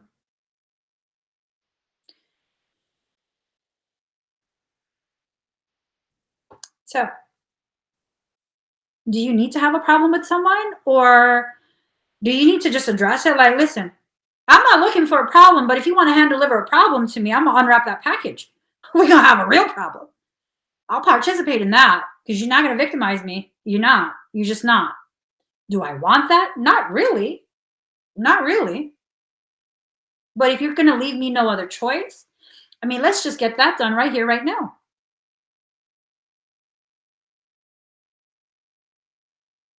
You know? And honestly, she didn't care about the kids. She didn't care about those kids. Because if she cared about those kids, she wouldn't have come rushing out because I wasn't threatening no kids. I literally, the way I talk to other people's children is really, really nice and really, really respectful because I actually have respect for children. I distinctly remember, hi, could you please move your basketball hoop? I just want to back out and you guys can play here still. There's nothing disrespectful about that. I didn't say like, hey, move your shit. No, you don't talk to kids like that. Uh-uh. Uh-uh. So when you know you hold yourself to that high degree of integrity and respect, don't settle for nothing less. I'm not going to settle for anything less because if that's the bare minimum I'm treating you with, an elevation of respect, I expect that bare minimum back. And if you're not capable of that bare minimum, let me just walk away. That's fine. That's fine. But don't think that at any point I'm going to co-sign off some plan to be physically harmful to me. Nope. No. Years ago I had one of my friends in security, he'd been a cop for quite some time. And he totally was like, I don't walk like I'm an easy victim. Because I'm not. I'm not. You might be bigger than me, you might be stronger than me, but I promise you, we're both going to be messed up.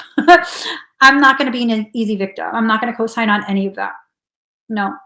And see, one of my fatal flaws from several years back was that I only applied this to the physical things in life. Like it was only if you were being physically aggressive. I didn't allow myself to apply this to my emotional and social aspects. That I let people get away with all kind of stuff for a while.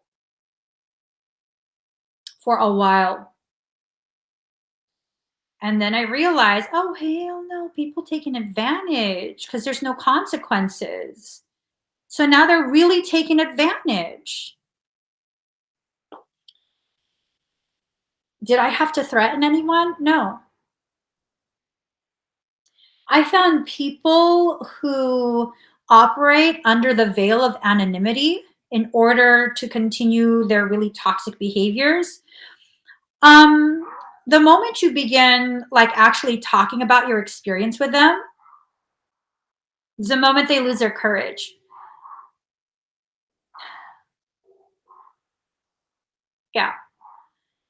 Yeah. So what did I do? I launched a live stream. And I said, say whatever you want. I'm right here. Talk whatever you want. I'm right here. These are all the people that you're wanting to have as your target audience, the people who love and support me. Go ahead. Here they are. Get in the comments. Say whatever you need to say. Say it. Speak it. Here's your chance.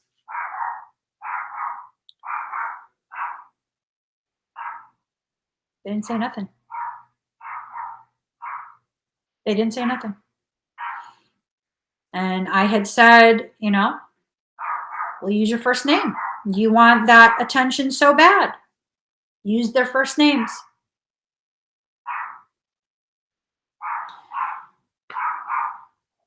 Yeah. And you know the reaction? They shut the fuck up. Next thing you know, the most vocal of them all, most publicly vocal, was now, instead of posting cryptic things about me and how I'm so horrible, now they're like, I can't believe someone would make a joke of my mental health. You're toxic. What the F makes you think that you deserve some sort of like free pass? You can be toxic to other people. No one can call you out on it. I don't give a shit if you're depressed. You're making other people depressed. You don't care about other people's feelings. No one should care about yours. It's very tit for tat, but some people are that petty. They don't understand until you make them understand. So how do you do that? Just repeating what they've done. I didn't embellish on anything. I literally did not embellish on anything. You make all of these cryptic posts about me, I'm right here. Say it publicly, use my name so people understand who you're talking about. Didn't like that. Why? Because it made very clear to everyone who they were trying to instigate all these things with what was actually happening. I was the recipient of cyberbullying. That's what was happening. They didn't like that. They didn't like that I was calling it out as it is. And again, this is not me dramatizing. This is not me embellishing, exaggerating, any of that. Very nonchalant. They make all these cryptic posts about me. Here I am. You're upset because I walked away, because you couldn't keep me as a friend, because I identified you as toxic, and that's how your behavior carries out. You're very toxic towards other people. You've decided to fixate on me with your toxicity. Here I am. Say it. Yep.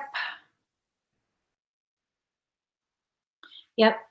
Seriously becoming an alarming trend, blaming mental health for toxic narcissistic behaviors. People don't get a pass. Not with me. Not with me. No, they don't. Y'all, Joy is just...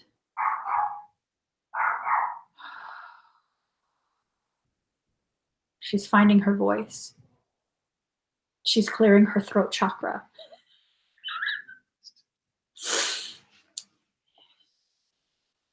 Do not judge my daughter for clearing her throat chakra. She's finding her voice. It's because I'm not there to remind her to use her indoor voice. She goes from mute to screaming. There's no in between. She goes from mute to screaming. That's just how she functions. Card number 5, follow your own rhythm. Really follow your own rhythm. Allow yourself to be able to dance with grace through your life's lessons. Hey, did you fall, or was that part of your divine choreography? Right? Right? Did you really trip and fall, or was that already part of that divine choreography that exists? It's...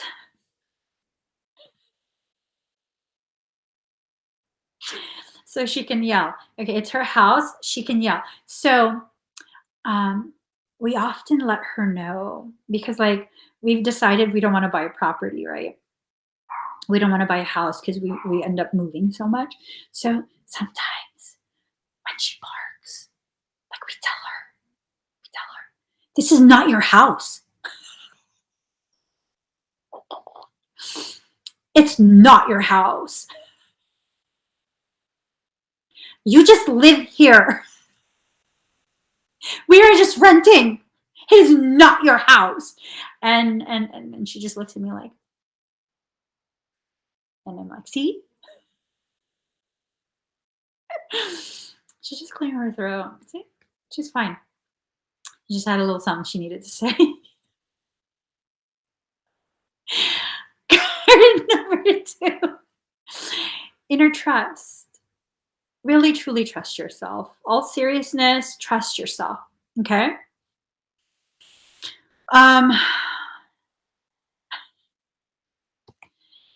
Trust yourself. Trust yourself to know what you need when you need it. Trust yourself to know when you've been bamboozled by other people to do all of these things. There are so many people who are trying to do the whole like love spell stuff, make you obsessed with me type of spells. It's not going to end up good. I'm just telling you right now. You don't want to believe me, that's fine, but I do have services that I offer for those that need to learn with firsthand experience. You can book a session on my website. People are like, oh my God. Hey, you know what? I try and tell people so that they don't ever need sessions from me. If you don't want to listen, okay, fine, job security. I mean, I swear, you guys, I tell you these things so that you don't have to buy sessions from me, so that you could just live your life without having to experience any of the bullshit. But I mean, if you need to experience it, my services are listed on my website. I felt like sometimes there's been times where, I don't know what's going on. This is just what the cards are telling me. This is what my intuition is telling me. Like the person, this person is doing things to your energy, and then they're totally like, oh, but I trust this energetic practitioner. I'm like, well, don't tell me who it is, but I'm just telling you, they're doing some shady shit to you. I could see it all over your energetic field, and you don't want to listen to me, right? Okay, that's fine. I'm not trying to get your services. That's fine. But then here's the thing. Here's the thing. A couple months later, then you come back like, oh my God, I spent $5,000 and this person just totally screwed me. Okay, so my services are on my website, EmiEvolving.com. Because, let me be really clear really quick, okay? Let me be really clear really quick. If you can spend $5,000 for someone to fuck you up, and I told you for free, they're fucking you up, so just stop going to them. You can go to anyone else. You don't have to go to me, but stop going to that person because they're fucking you up. And then you spend $5,000 for them to do that to you, you're going to have to pay for services. You're going to have to pay for services. That's just how it's going to fucking work. Because if you had the budget for someone to fuck you up, you're going to have to create a budget for someone to fix $5,000 worth of fucking you up. But you got a problem, $200. No, no, no, no. I respect myself to the point now where I used to be like, oh my God, no, I'll fix it. No, oh my God, you spent so much already. I'll fix it. Don't worry, I'll fix. No, I'm not going to. No, no, no. A service is a service is a service. I have to leave it at that. I have to leave it at that. Why? You're no better than the person that messed you up. Okay, well, here's the thing. Am I charging you $5,000 to fix $5,000 of fucking you up? No, $200. Okay. Am I fucking you up? No, I'm fixing it. So tell me exactly where I'm shady there. If you go to a mechanic and they totally fuck up your car, right? You spend $5,000, this mechanic fucked up your car. Now it won't even run and you have to tow it to a different mechanic. Do you not tell the other mechanic, well, you have to half that with the other person because, I already paid them $5,000. Good luck with that. Good luck with that. I've had to learn, and this was a major lesson for me, okay? My services have to do with my business. A business has to be run the way a business is run, okay?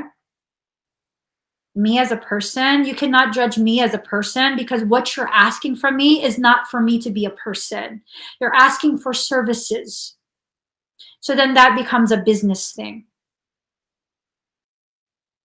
Now, if it's me as a person, I come across people day in and day out. I help people day in and day out. That's because my heart tells me to. It's not because I've been manipulated into feeling sorry for you because you already spent X amount with someone else. You see how that works? So it has nothing to do with me and my integrity and me being greedy and selfish. And no, you're going to attack the person that can actually help you and has the integrity to help you, but you have no problem, zero response for the person who actually messed you up. You just quietly disappeared, right? Yeah, no. I'm not participating in that. I'm just not. I'm not participating in that. I refuse. I don't know what's going on, but I'm not going to be a part of that. I'm not going to agree to that. I'm just good. I'm good off that.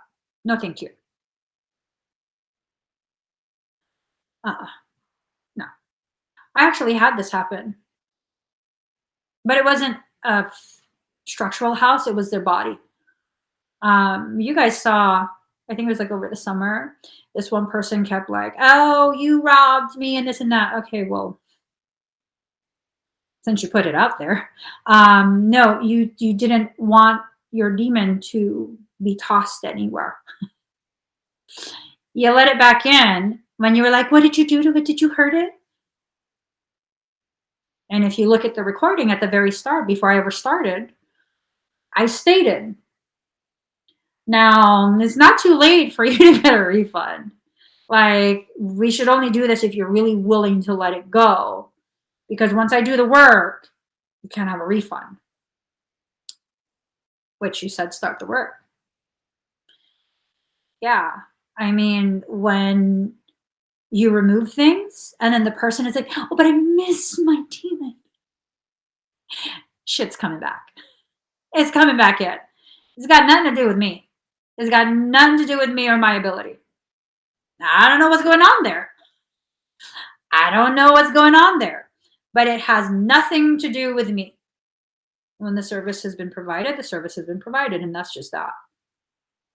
When I feel like it's not going to be something that works out, I'll let you know before I even start. Like, are you sure this is what you want to do? Because like I said, once I actually do the service, that's it. I cannot guarantee any outcomes because of the laws of sovereignty. If you're going to let that back in, it's going to be right back in. So if you want to wait, you want to reschedule, you want to spend a couple more dates with your demon, you definitely can do that. You can definitely do that. We'll just reschedule. When people are not honest with themselves, how could you ever expect them to be honest with you? And here's the kicker. Here's the actual kicker. As I was saying this, like, I removed it, but you keep letting it back in. This is like, yeah, I've had people, they removed it too in some vacuum thing. And I was just like, no, they're going to hurt him. And they were just so mean. And so they let him back out and they left. And they won't help me anymore. They're just so mean.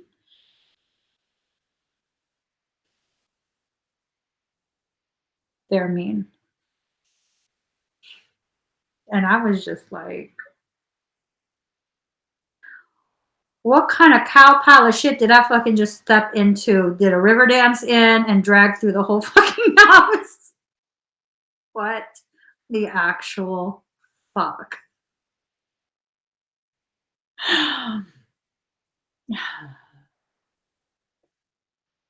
You know why all that happened? You know why all that happened? Michael told me like 20 minutes, 30 minutes before the session, cancel this. No, people need help. He told me to cancel it. I was like, no, because I totally feel like when people have to wait a month, 2 months, 3 months to have a session with me, I'm not canceling that shit. Short of an actual full-on emergency, I'm doing your fucking session. You didn't wait all that time for nothing, And so that's why right at the very beginning of the video, he's like, tell her this. And I'm like, okay, so this is only going to work if you really are sure you want it gone. If you're not yet ready to let it go, you let me know, because once I do the work, that's it. I can't give you a refund. Do you want to cancel it? Do you want to reschedule? And she said no. So Michael already told me. Because I couldn't trust my own intuitive hits, I continued with it.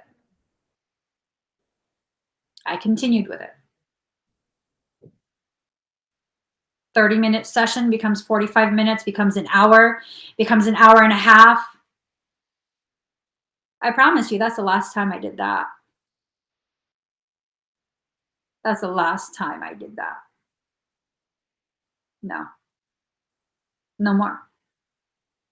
The decisions I make, I have to hold myself accountable for, and I have to start listening to my intuition. I promise you, whenever I don't listen to my intuition, the most fucked up shit happens. It's like on a whole nother level of what the actual cow pile of shit is this. I remember she kept coming on the live streams talking about, like, I robbed her, that I stole $500 or something like that. And then so I responded, don't forget about the $175 expedite fee. Add that to the total. Because I'm not going to deny what happened. Add that shit to the total. When you live your life with integrity, you don't have to hide anything. And yes, I offer a ridiculously priced expedite fee. If I'm going to put you in front of all of these people who are waiting 2-3 months for their session, you're going to pay a ridiculous amount to do that.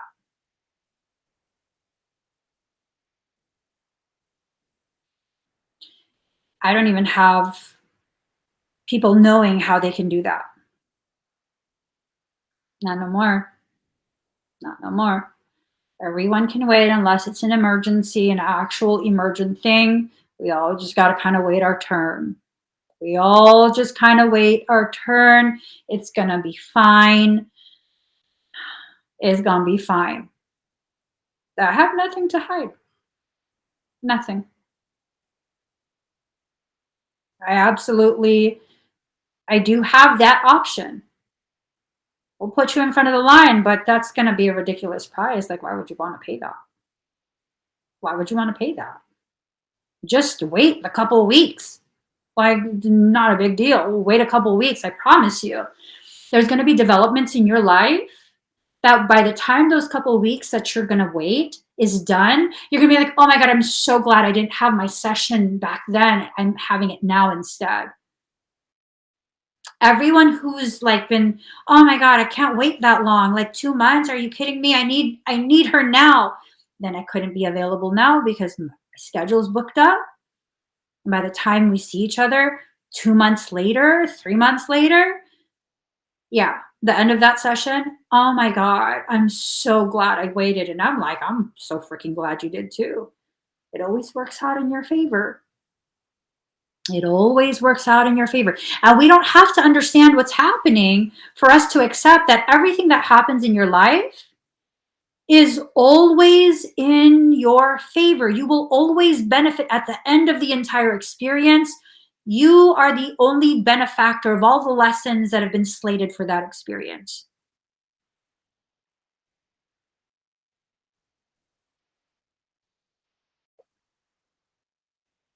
Yep. You're the only one.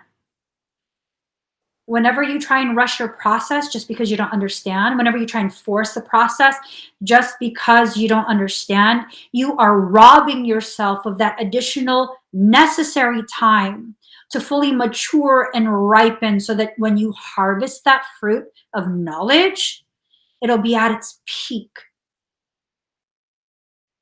At its peak. What is already with you?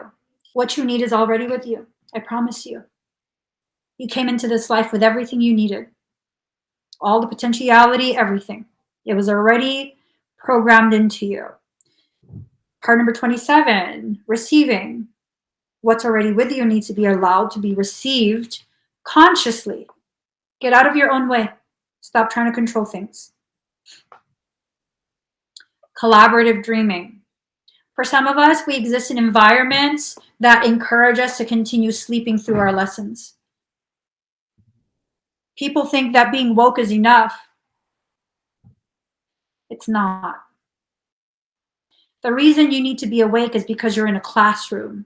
If you're awake but not paying attention to the lessons you're being taught, it's still bullshit. Yeah. They only tell you half the truth. They never tell you the full truth.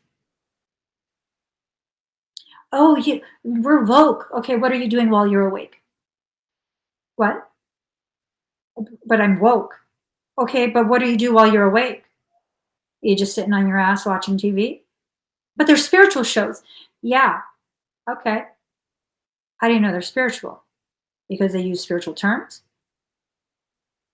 Is that what it is?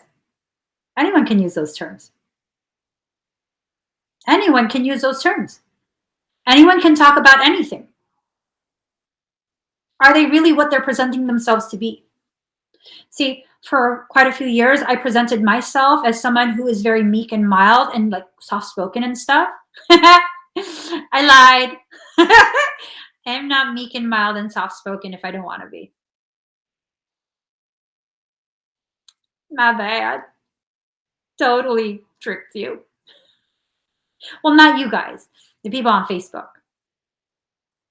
Because they thought that that's all I was capable of. Being nice and giving and tolerant. Oh, I love this. I love this. I was thinking the other day how much I'm loved and protected by things that I might not even be aware of. It's truly humbling to know that. Oh,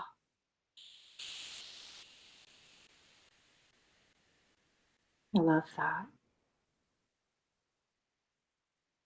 To finally reach a point where, whether you can prove it or not, you just know. You just know that you're that loved,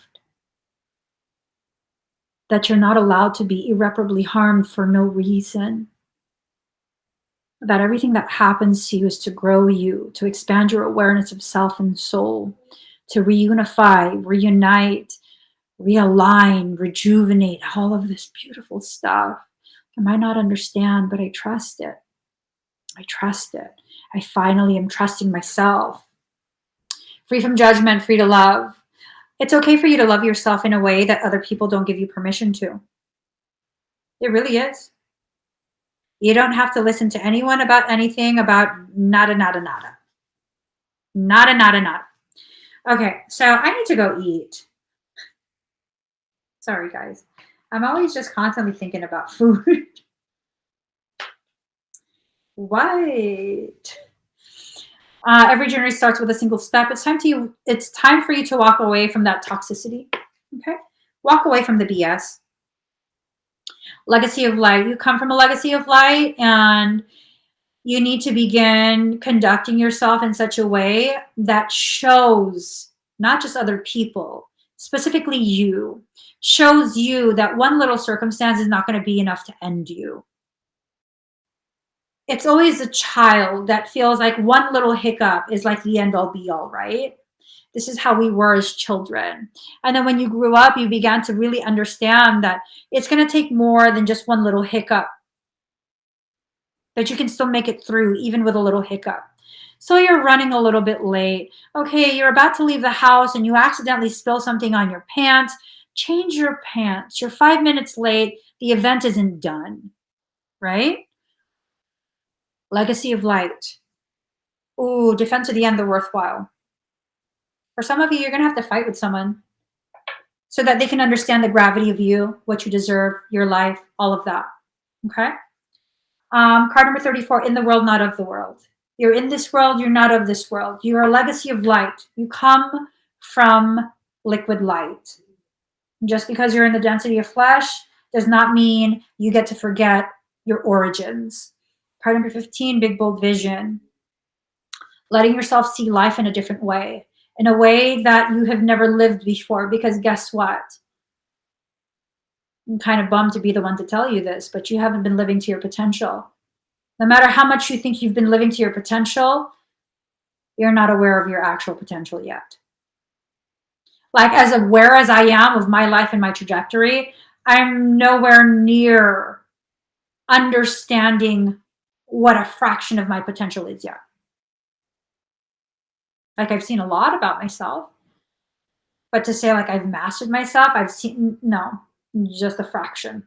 I have no idea how my life is going to play out, how I'm going to get to these places that I've been shown for myself in my life.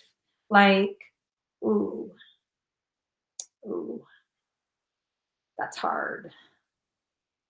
How's that going to work? How do I get there? I don't know. I just know I'll be there. Eventually, I'll look at something and I'll be like, oh my God, this is what I saw a few years ago. Mm-hmm. Card number 31, trust yourself. Trust yourself.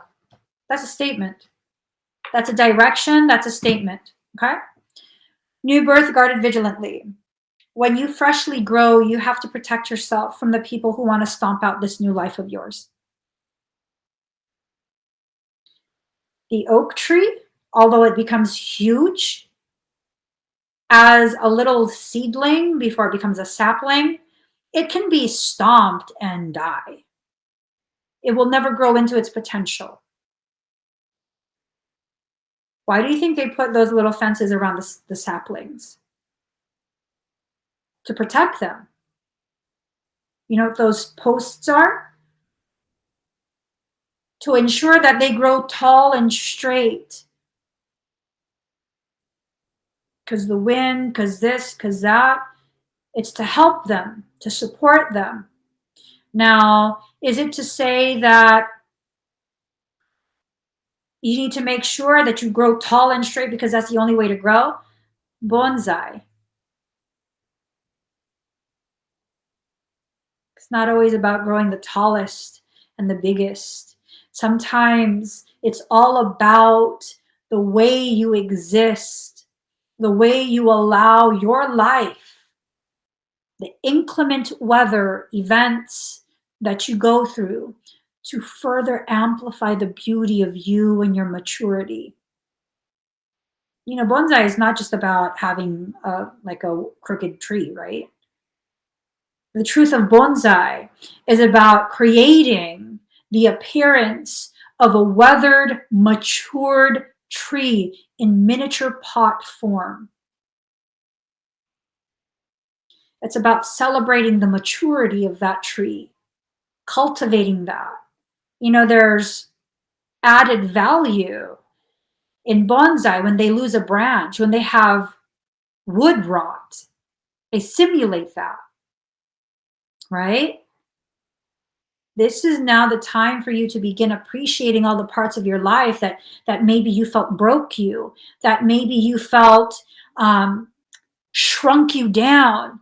Maybe you're just this valuable bonsai. You don't understand it yet because, you know, wait, what? Sorry. Okay, the energy is just ridiculously weird. It's just ridiculously weird. Just ridiculously weird. Card number 3, inspiration. Just allow yourself to be inspired. I want to be on your level. Who is you?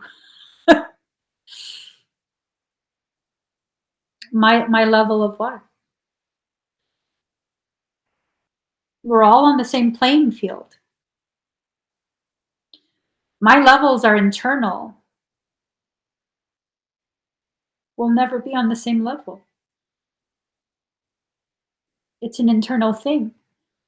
So don't allow yourself to exist in a space where you feel like you are not valid because you're not on my level. What even is my level? How do we quantify this? My level is not an elevation, it's a deepening. The further life pushes me down, the more I understand it ripens that root. It allows me to go much deeper into the soil. What you consider an elevation and level, I don't think you know where I'm at. Because most people, when they actually see where I'm at, um, they don't think I want to be on your level. The few times I've actually shared my life, these people have cried, sobbed, like sobbed. And I'm like, why are you crying? What's going on? Why are you crying? And they're just like, oh my God. And I'm just like, I'm fine, right? Don't diminish what you've been through and what you've learned just because it seems like someone has something that you think you want for you. Do you know how long it took me to get to where I am now, and how long I crave to be at a place of understanding that I currently am at? My whole life. And now that I'm here, I cannot allow myself to diminish how far I've come within myself just because I'm now craving to be at a higher, deeper, more expansive place that's going to take me quite a few more years to reach. It's an internal thing. There's no levels that anyone else needs to reach to be on par with other people. It's all strictly internal. Don't ever diminish yourself and how far you've come in your journey just because it seems like someone has reached a place that you wish you could be at within yourself. I'm pretty sure if you knew how much I had to go through to get to this place of willing to understand myself and my soul and my journey. And it's not to say you have an easier life than me.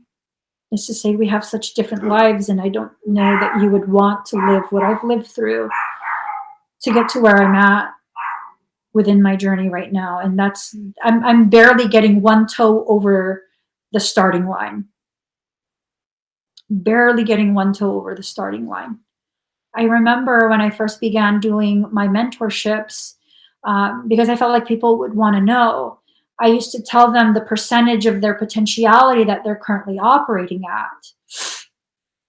And it created issues because when I assess your energy and your potentiality, where you're anchored, I would tell people like, oh, you're operating at about 17%. And they would get really down. And in order to give them kind of the gravity of things, I would then share where I'm operating at, which is about 7%. On a good day, I'd say about 5% is more realistic. I'm operating at about 5% of my potentiality. And then it would create this unbalanced perception where now the person is comparing themselves to me, and I've become this benchmark for them somehow. And if Emmy, who's a powerful Emmy, is at 7% and I'm at 12%, then I'm powerful. And it's like, but here's the thing. If we were to actually compare, like really truly compare, my 7% is like 500% of yours because of what I'm created for. But I didn't want to say that because then it's hurting their feelings. So rather than saying that to make sure that they remain balanced in their perception, because a lot of people, it was fucking up their ego hearing that. To me, it's like, what's the big deal? We're not competing, comparing. I'm just trying to give you a perspective, right? Yeah, no, it messed up their mindset. For some people who already had very unbalanced egos, it then caused them to go way off the reservation. They went, yeah. And I share this because it's important for us to understand whatever level we are operating at, it's a level that's calibrated for you to achieve your highest potentiality so that you can serve your greatest level of service, not as a comparison to other people. It's just like, I have to experience some really fucked off shit so that I can learn and understand and better accept the gravity of the work I'm here to do, which is what?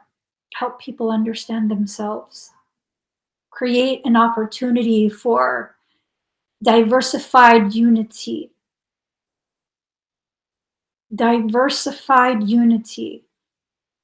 where we normalize being different and celebrate it about each other, knowing that my purpose is not your purpose, but we're both equally valid in our purpose, that there is room for each of us because each of us come from a place on that puzzle, and with one of us missing, the puzzle is not complete. Does that mean your piece is more important than mine? No. That means although we have different positioning on that puzzle, we are both equally needed for that puzzle to be complete. It's important for us to understand our value and no longer participate in that compete and compare program. Some people are like, but Emmy, you have so many abilities, and okay, well, what do you do that I don't do? Oh, well, I do this, this, and this. Okay, but that's stuff I want to do and I can't do it. What? Yeah. So, I mean, you want to do what I can do. I want to do what you can do. So are we both now invalidated? No. It's nice to be able to see people who do things that I can't do. It brings me a sense of happiness. Like, oh, look at you. You could do that. I can't do any of that. Yeah, I can't do any of that. But it's really cool seeing you do it. Like maybe one day, if I work on myself hard enough, I'll be able to do some stuff too. But as of right now, I can't do it. And it's okay. It's okay because right now I don't need to do that. I'm not supposed to do that. I'm supposed to do something else. Live in a way that honors where you're at, because oftentimes we don't understand what we're supposed to do when we're supposed to do it. It's only in hindsight, when we look back at the things we've lived through, we then begin to understand, oh my God, I totally needed to go through that to learn this. Like, I wouldn't be me if I didn't go through that. And that's okay. It's really okay. Spirals of manifestation. Allowing these spirals to be the very thing you use,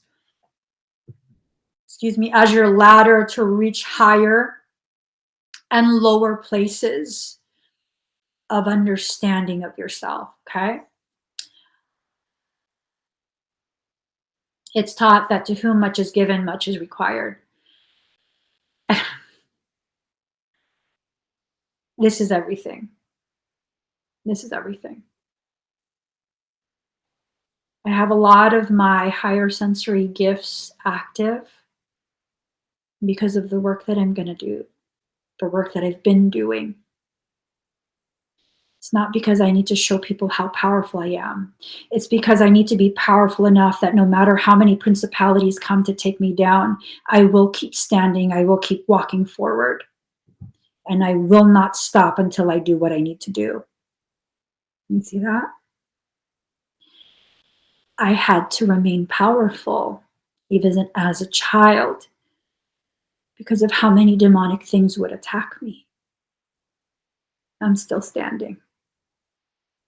I'm still fucking standing, and I'm not just standing, I'm river dancing in place. Bitches, I'm ready. I'm not going to be stopped. I can say this now because I'm so tired of shrinking myself just to fit in, just to this, just to that, but never to just be me. I'm done. I'm done with all of that. The only thing I'm focused on at this point is just being me.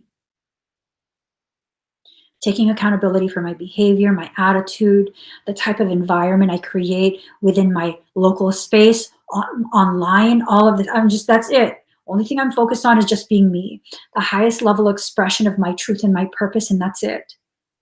If people understand, they understand. If they don't, they don't. That's it. That's all. That's all. Just exist. Just be. Just exist. It's enough for me to just be. To reach such a level of self-love and self-acceptance, that my goal now is to just be, I've come so far.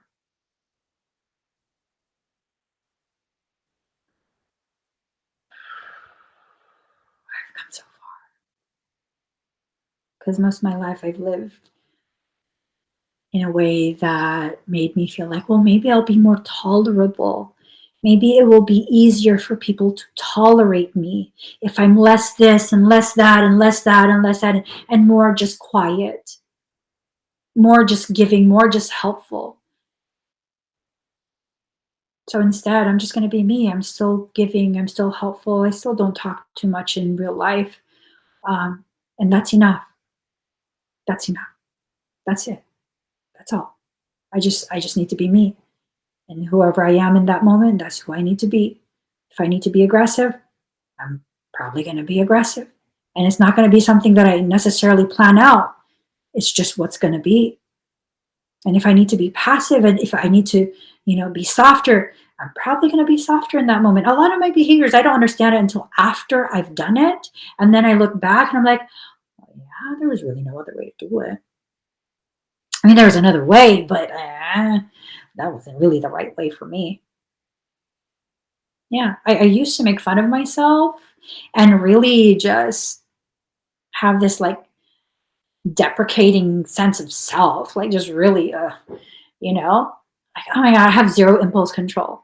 No, honey, you're just very good at listening to self and soul. Sometimes your human mind takes a long time to understand.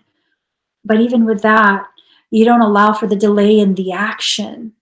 You let your soul guide you to use the proper level of force, the proper type of approach. You just do. And then every time you look back, you see that was really the only way to do it. Ah, yes. Yes.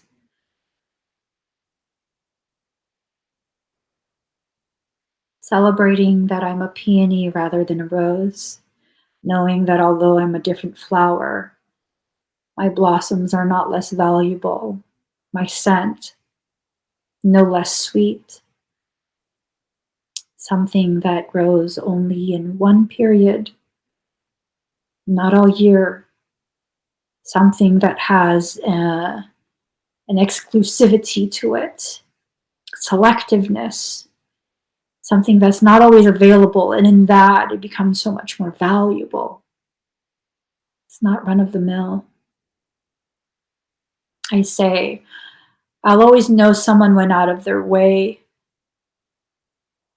in their message if they offer me a peony rather than a rose. It takes a lot of effort, a lot. It's pretty rare when you see peonies in a grocery store or in a florist shop. Yeah, it's pretty rare. That's how you let me know how much effort and time you put into that communication, into that attempt to cultivate a connection with me. Offer me a peony over a rose.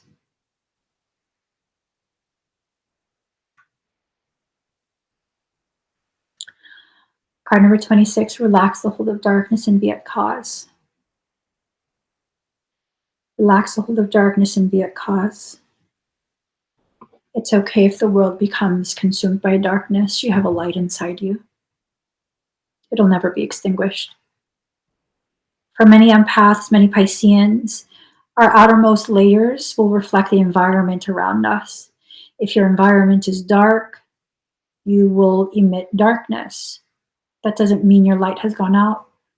That means you've learned how to survive through assimilation. That means you are reflecting your environment because it's not safe to be who you are. I tell you right now, it's now safe to be who you are. This is the first time in human history where it's safe to actually be who you are. We've gone ahead and created X amount new sexual orientations, self-identifications. We've gone from society determining what pronouns to use for us, to us dictating what pronouns people will use. It's now cool to be a bruja. It's, energy worker, people claiming they're aliens, and they actually are. You know what I'm saying? So what's so dangerous now about being who you are? Because the environment you're in won't accept you? What if that's not your environment?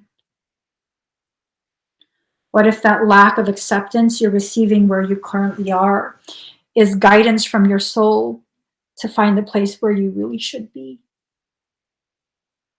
I'd say that's a beautiful thing. I thought I belonged to a spiritual community. I don't. I'm nothing like them. Not better, not worse, just not the same. So where do we belong? To ourselves. Create a garden within your heart and your mind so beautiful that you never need a vacation from it. The only reason I would classify my life as perfect is because it's so real. I'm gifted with the opportunity to feel everything. New feeling every day. Nothing I need a vacation from. Nothing I need a break from. Nothing I want to run away from. Just the reality of what I live through. Sometimes I'm annoyed. Sometimes I'm amused. All the time, I'm in the process of falling more deeply in love with myself. That's not a bad thing. It's so not a bad thing. The more I learn about myself, the more I want to be around myself. I don't want to fake being anyone. I just want to find more courage to share more of who I actually am. I think I'm finding it. I think you guys are helping me. I think we're all helping each other find the things within us that we need to find. Something interesting. Someone told me that they had a weird dream last night. They were telling me this morning. They had a weird dream last night, right? What was their dream?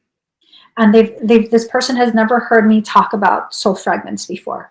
They're not in my classes or any of that. So they've never heard me talk about soul fragments.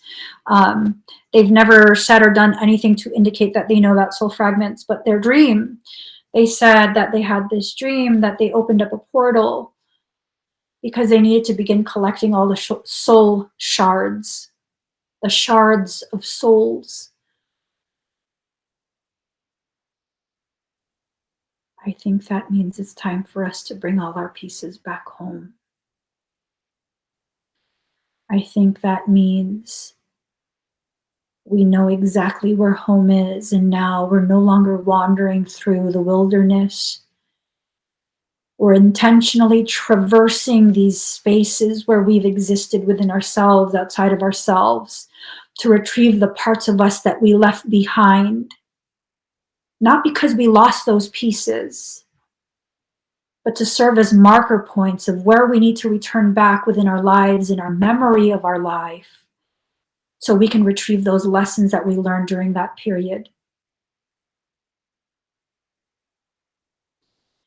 PTSD is a beautiful thing. I had to be diagnosed with it this summer so I could begin to understand. PTSD is a condition that's considered a pathology. I'm not a doctor, not a therapist, I'm not any of that. But I'm realizing this PTSD, it's like when I get triggered, it brings me back to the place where I hid some truths and now I'm collecting all my pieces. I was watching this show all last night. Oh my God, and I kept getting jump scared off little things. And every time I get jump scared, it re-triggers my PTSD. And I've uncovered a lot about the collapsing timelines. I've uncovered a lot of information about the importance of tomorrow's portal date, the 12/21 portal date. It's profound. That's why I didn't live stream this morning. I needed to integrate that. I needed to better understand, like, why.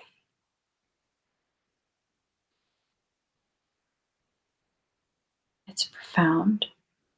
I don't know that I'm ready to share it publicly.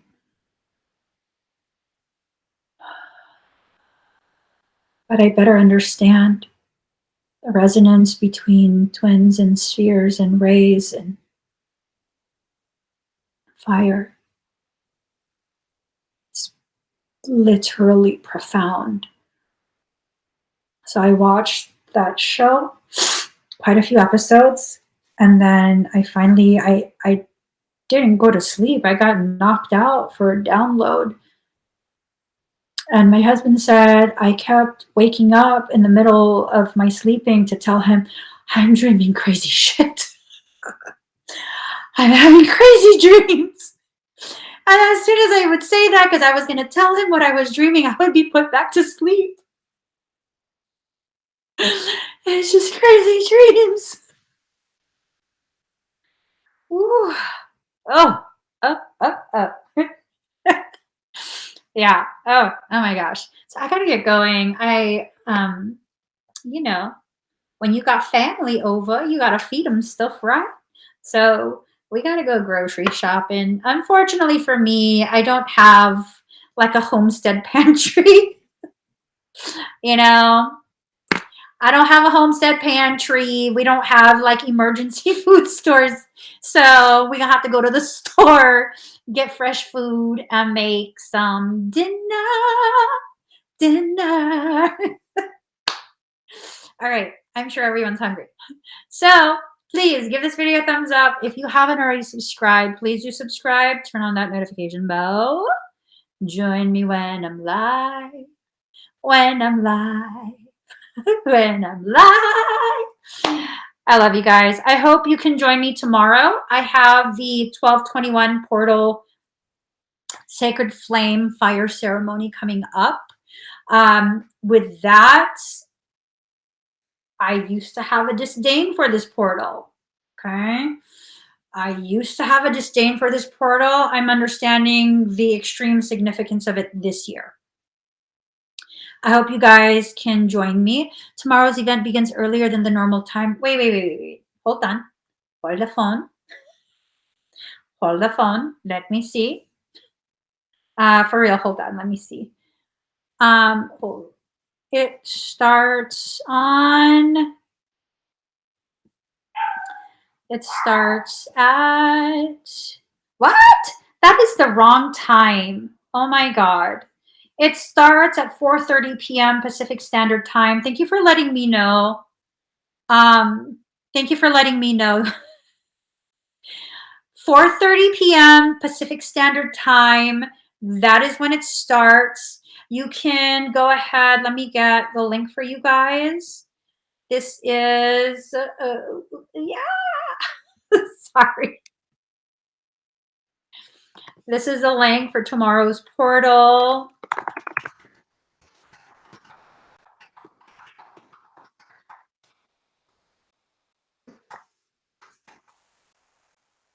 Hopefully it populates onto the screen. Let me see. Give me a moment.